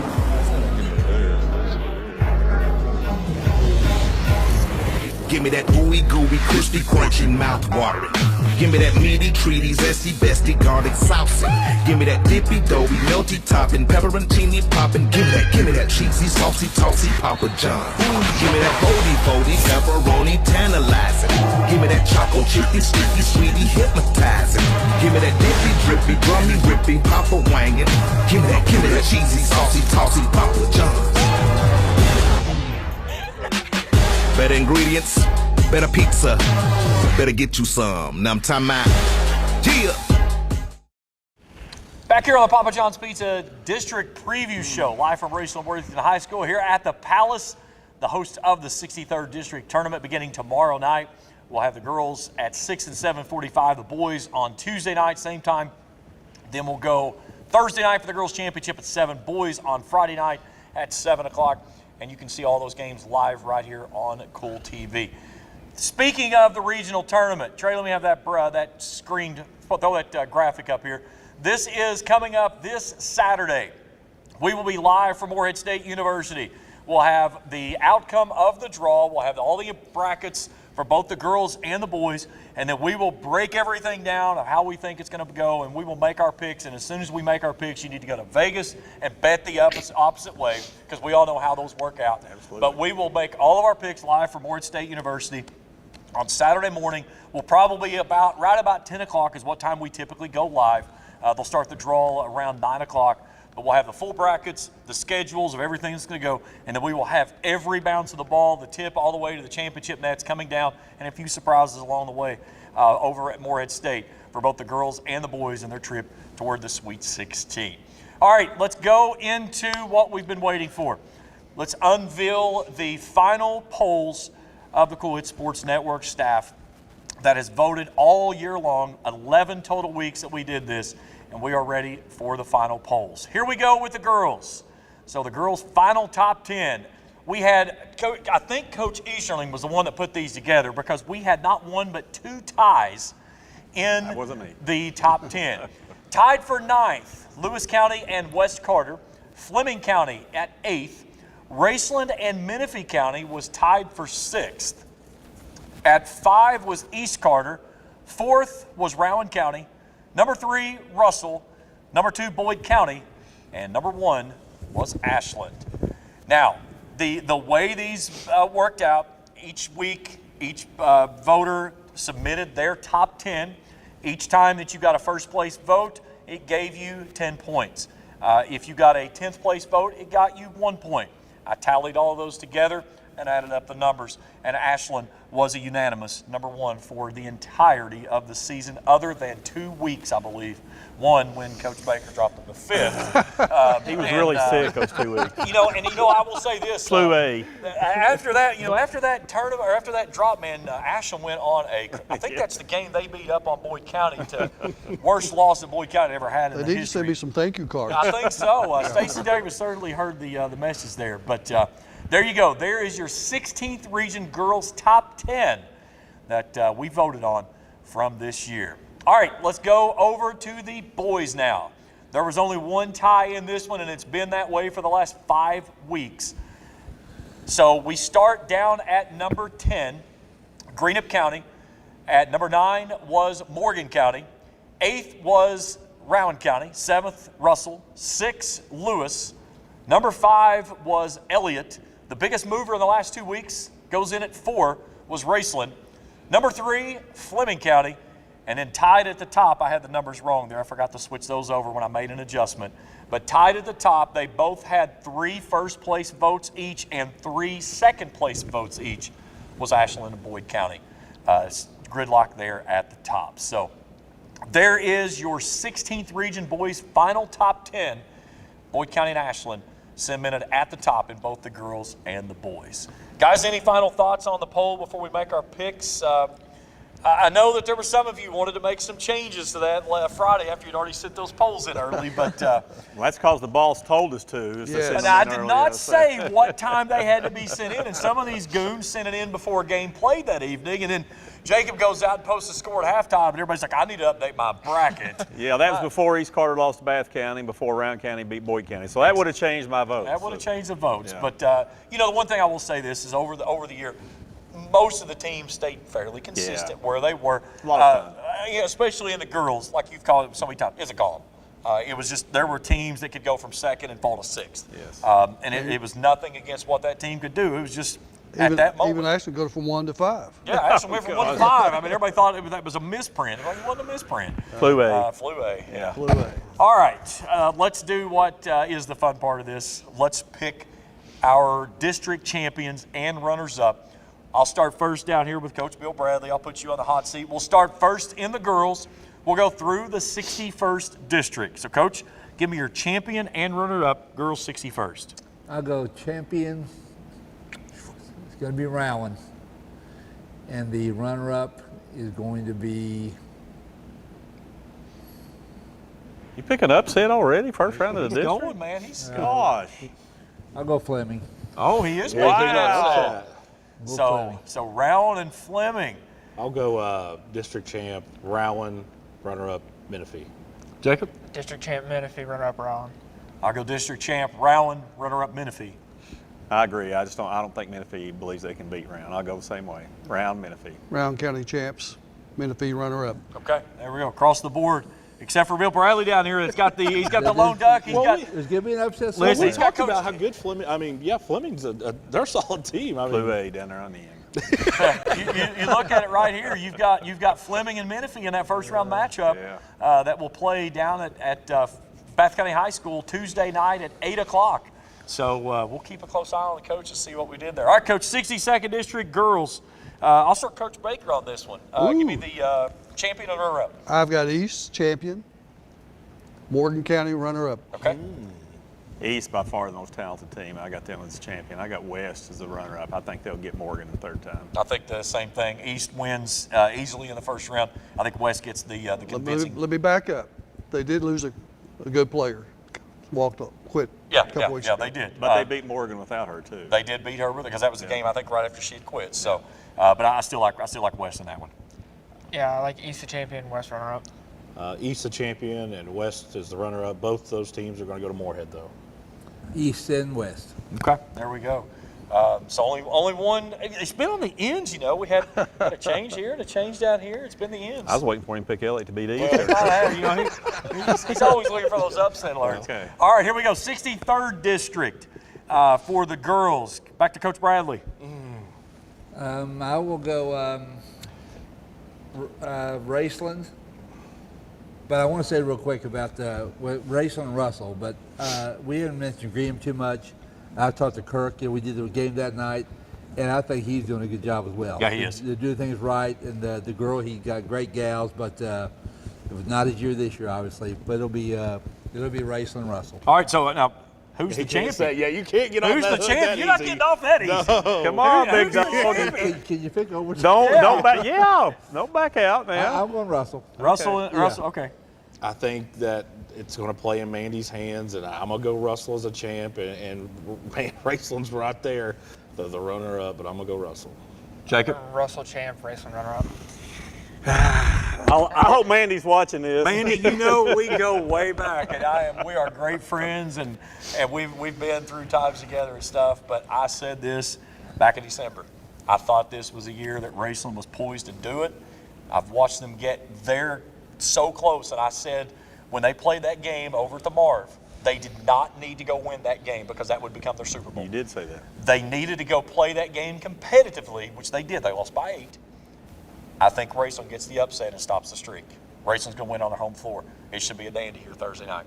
What it's like 78, 79, 80, something like that, isn't it? It's in the high 70s. I can't remember exactly, but I will find out before we get to that game. I added it up here a week or so, 2 weeks back. It's something like that. The last team to beat Russell in this district was Raceland. Raceland. 48-46. Ron Keaton, you're watching. I know they beat them in triple overtime. Back in 17. It was at the Marv. Yeah, it was actually. It was. Russell, It was back. I think it was 17. No, it was 2016. Was it? It was 2016 when they beat them. The last time that Raceland beat Russell here was either 2011 or 2012. I just wish I knew what Raceland's. I wish I was in the locker room after they played here, and so I could see Raceland's reaction. Were they mad, thinking they should have won the game, or did they walk in that locker room going, they beat us again? Because to me, that's going to make a big difference in who wins this game. Yeah. How they felt about it. If they're mad about it, I think they got a great chance. Oh, gosh. Okay, break the streak. Let's go. Let's go. I'll go Raceland. All right, Raceland and Russell. Coach? I'm going with Russell. All right. Champs and Raceland runner-up. All right, so 4-2, Russell champs, Raceland runners-up. Guys, again, no shade anywhere. Are we consensus across the board, 64th, Ashland, Boyd County? Now, here's the question. Who wins the championship, Ashland or Boyd County? Coach Bradley? I'm going to ask. Boyd came so close last time. I think Stacy will have more ready this time. It'll be Ashland than Boyd. Ashland. Ashland. Ashland. Kenley's not playing in the district, right? Did you not have that info? He's not playing. She is not playing. She's not playing in the district. Phew. I'd have felt a lot better about picking Boyd County if they hadn't lost to Rowan County. Kim, come on. He's over there trying to smooth things over before he breaks hard. Just make a pick. Come on, let's go. I'm going to pick Kim to pull it off. Without Kenley out there, I'm going Boyd County. All right, Boyd County. The old former player, right? You can't abandon her right now. One of my favorite players of all time. There Not you go. the most. I never say that. So you're voting from the heart instead of the head. Not really. You and Bradley are the one that does that all the time. Oh, God. This coming from the guy who voted Ashland fifth. Yeah, twice, 2 weeks in a row. All right. Ashland champs. Okay. All right, so there we go. There's our district champs and runners-up for the girls. Now let's flip over and do for the boys. Coach Bradley, 61st District boys, champion runner-up. Fleming champ. Now, I'd like to speak Bath in an upset, but I can't do it. Nope, Rowan. Only one upset for Coach down here in the 61st. Spencer? I agree. Fleming, champ, round runner-up. Okay. Fleming champ, round runner-up. Same here, Fleming round. I'm going the same way, yes. Nope, I'm not. No, I know he's not. I know where he's going. He said, no, I'm not. He's going Fleming Bath. That's right, upset. Yeah. It's out there somewhere. It's going to happen that first round. Okay, Bradley, there you are again. There's got to be an upset. The old guys, right? Yeah. It's the end, guys. Where's that written at? Give me a book. Where's it written at? There's got to be an upset. Where's that written 62nd District. Coach Baker, I'll let you start my here. goodness. Champion and runner-up. Okay, let's talk about picking with the heart here. Yeah, let's see what glasses Did he go just on say here. I picked from the heart? All right. Anybody got some blue glasses? Okay, go ahead. Or red glasses, or maybe a pair of both. Yeah. Elliott County champs. It is hard. East, runner-up. Yeah, you knew that was coming. I'm shocked. Ooh, Elliott champs. Morgan. Elliott champs, Morgan. Elliott champs, Morgan. Elliott champs, East Carter runner-up. Elliott champs, East runner-up. There we go. So we're split 3 and 3. All right. All right. All right, 63rd. Here's where it gets fun. Coach Bradley. Why did you start down here? I'm just starting down there. I'm still not done with my pick Start in the middle. Yeah, Start in the middle. I think James should go first. You're the one calling the games. I'm the one hosting this show. I'll pick whoever I want to go first, okay? Right. I'll go. I think Raceland's going to be the champs. The other one, though, Lord. I'm going Lewis as the runner-up. Spencer? I'm going to go Raceland champs, and I'm going to say Russell runners-up. That's unfortunate because Lewis is a good team. Yeah. Jakob? Raceland champ, Russell runner-up. Raceland. There's 2 hearts voting. Raceland champs, Lewis County runner-up, overtime in the Wow. championship. Oh, wow. Okay, correct me if I'm wrong on this. Joe Bryant has never won a district tournament since he Correct. took it. Is that correct? Correct. Okay. You're going to break that this year, big boy. Raceland champs. Lewis. Coach Baker? I'm going to go with Raceland, but it's going to be a tough game. It's going to be a tough game. It's going to be single-digit win for Raceland. Runner-up, Lewis County. Okay. They've just got Noble. If he comes to play and they go through him, they win. So kind of about half and half, I think, again. All right, here we go. Last one. In the 64th, Ashland or Boyd, pick your champion. Coach Bradley. Overtime, Ashland wins, Boyd runner-up. Okay. Spencer. Give me the Lions, man. They've been playing good. I think they're going to win the district. Jacob. Boyd, winner, Ashland runner-up. I'm going Ashland in this one. ... I'll leave it there. Gotcha. Ashland in the championship. You took my thoughts exactly on that. We've been sharing a brain a We lot have. here. It's kind of scary. And let's don't forget either, guys. the last time they played, of course, was the Boyd win. That game was not a 6-point game. No. Boyd was in control. They were up 14 or 15. Ashland got a lot of points late. Yes. But even saying that, I think Ashland has a kid sitting over there that's a senior that is not going to lose the district championship on his home floor as a senior. Ashland, in this one, like you said. ... There we go. There we go. Coach Baker? I've got Ashland over Boyd. Boyd poked the bear too late. We'll find out. All right, there we go. There are our picks for who we think will be representing each district come next Saturday when we go to Morehead State and do the district draw and set those tournament brackets from Morehead. Again, the graphic tray we've got coming up on Saturday morning, live from Morehead State. We'll be live with you around 10 o'clock that morning. We'll have the brackets on both the boys and the girls. The girls play first Monday and Tuesday. Boys follow Wednesday, Thursday. Girls semifinals on Friday. Girls championship on Saturday at 7. And then we'll be back on Monday for the boys semifinals and the boys championship on Tuesday. And the girls Sweet 16 starts that Wednesday. And then we'll have that next week off. And then the boys Sweet 16 that last full week of March. And we'll have all that action right here on the Kool Hits Sports Network from the Rep Arena for the boys side of things. Guys, this was a lot of fun. Yes, it was. I would have never dreamed that we were going to drag Coach Bradley's got a question. Yes, sir. Is my hair really that gray? Yeah, it is, Coach. I thought I had brown. No, it's just the lighting. Makeup was late getting here for us tonight, so we're kind of going natural. So. And the bald spots you're seeing are real too, by the way. James forgot to add in the TikTok filter in the broadcast. But guys, this is first off, thank you guys so much for everything you guys did this year, for the voting, getting stuff in. It was, that makes it a lot of fun. It does.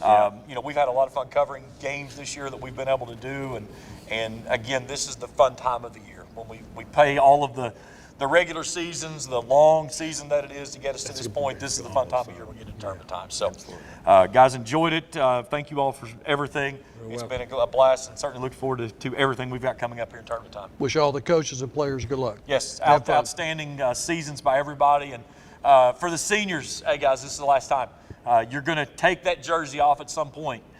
Make certain that if you take it off in these first-round games, make sure you put everything in it that you had to give to it because you don't get a chance to put it back on once it's gone. Absolutely. That's going to do it for us here tonight. A hat tip to our producer tonight, Trey Collier. He's the man behind the screen that took care of everything on the screen for us. Hat tip to Jacob. He took care of all the highlights that you saw there on those video highlights that we ran throughout. So he's always out and about doing all those things from there.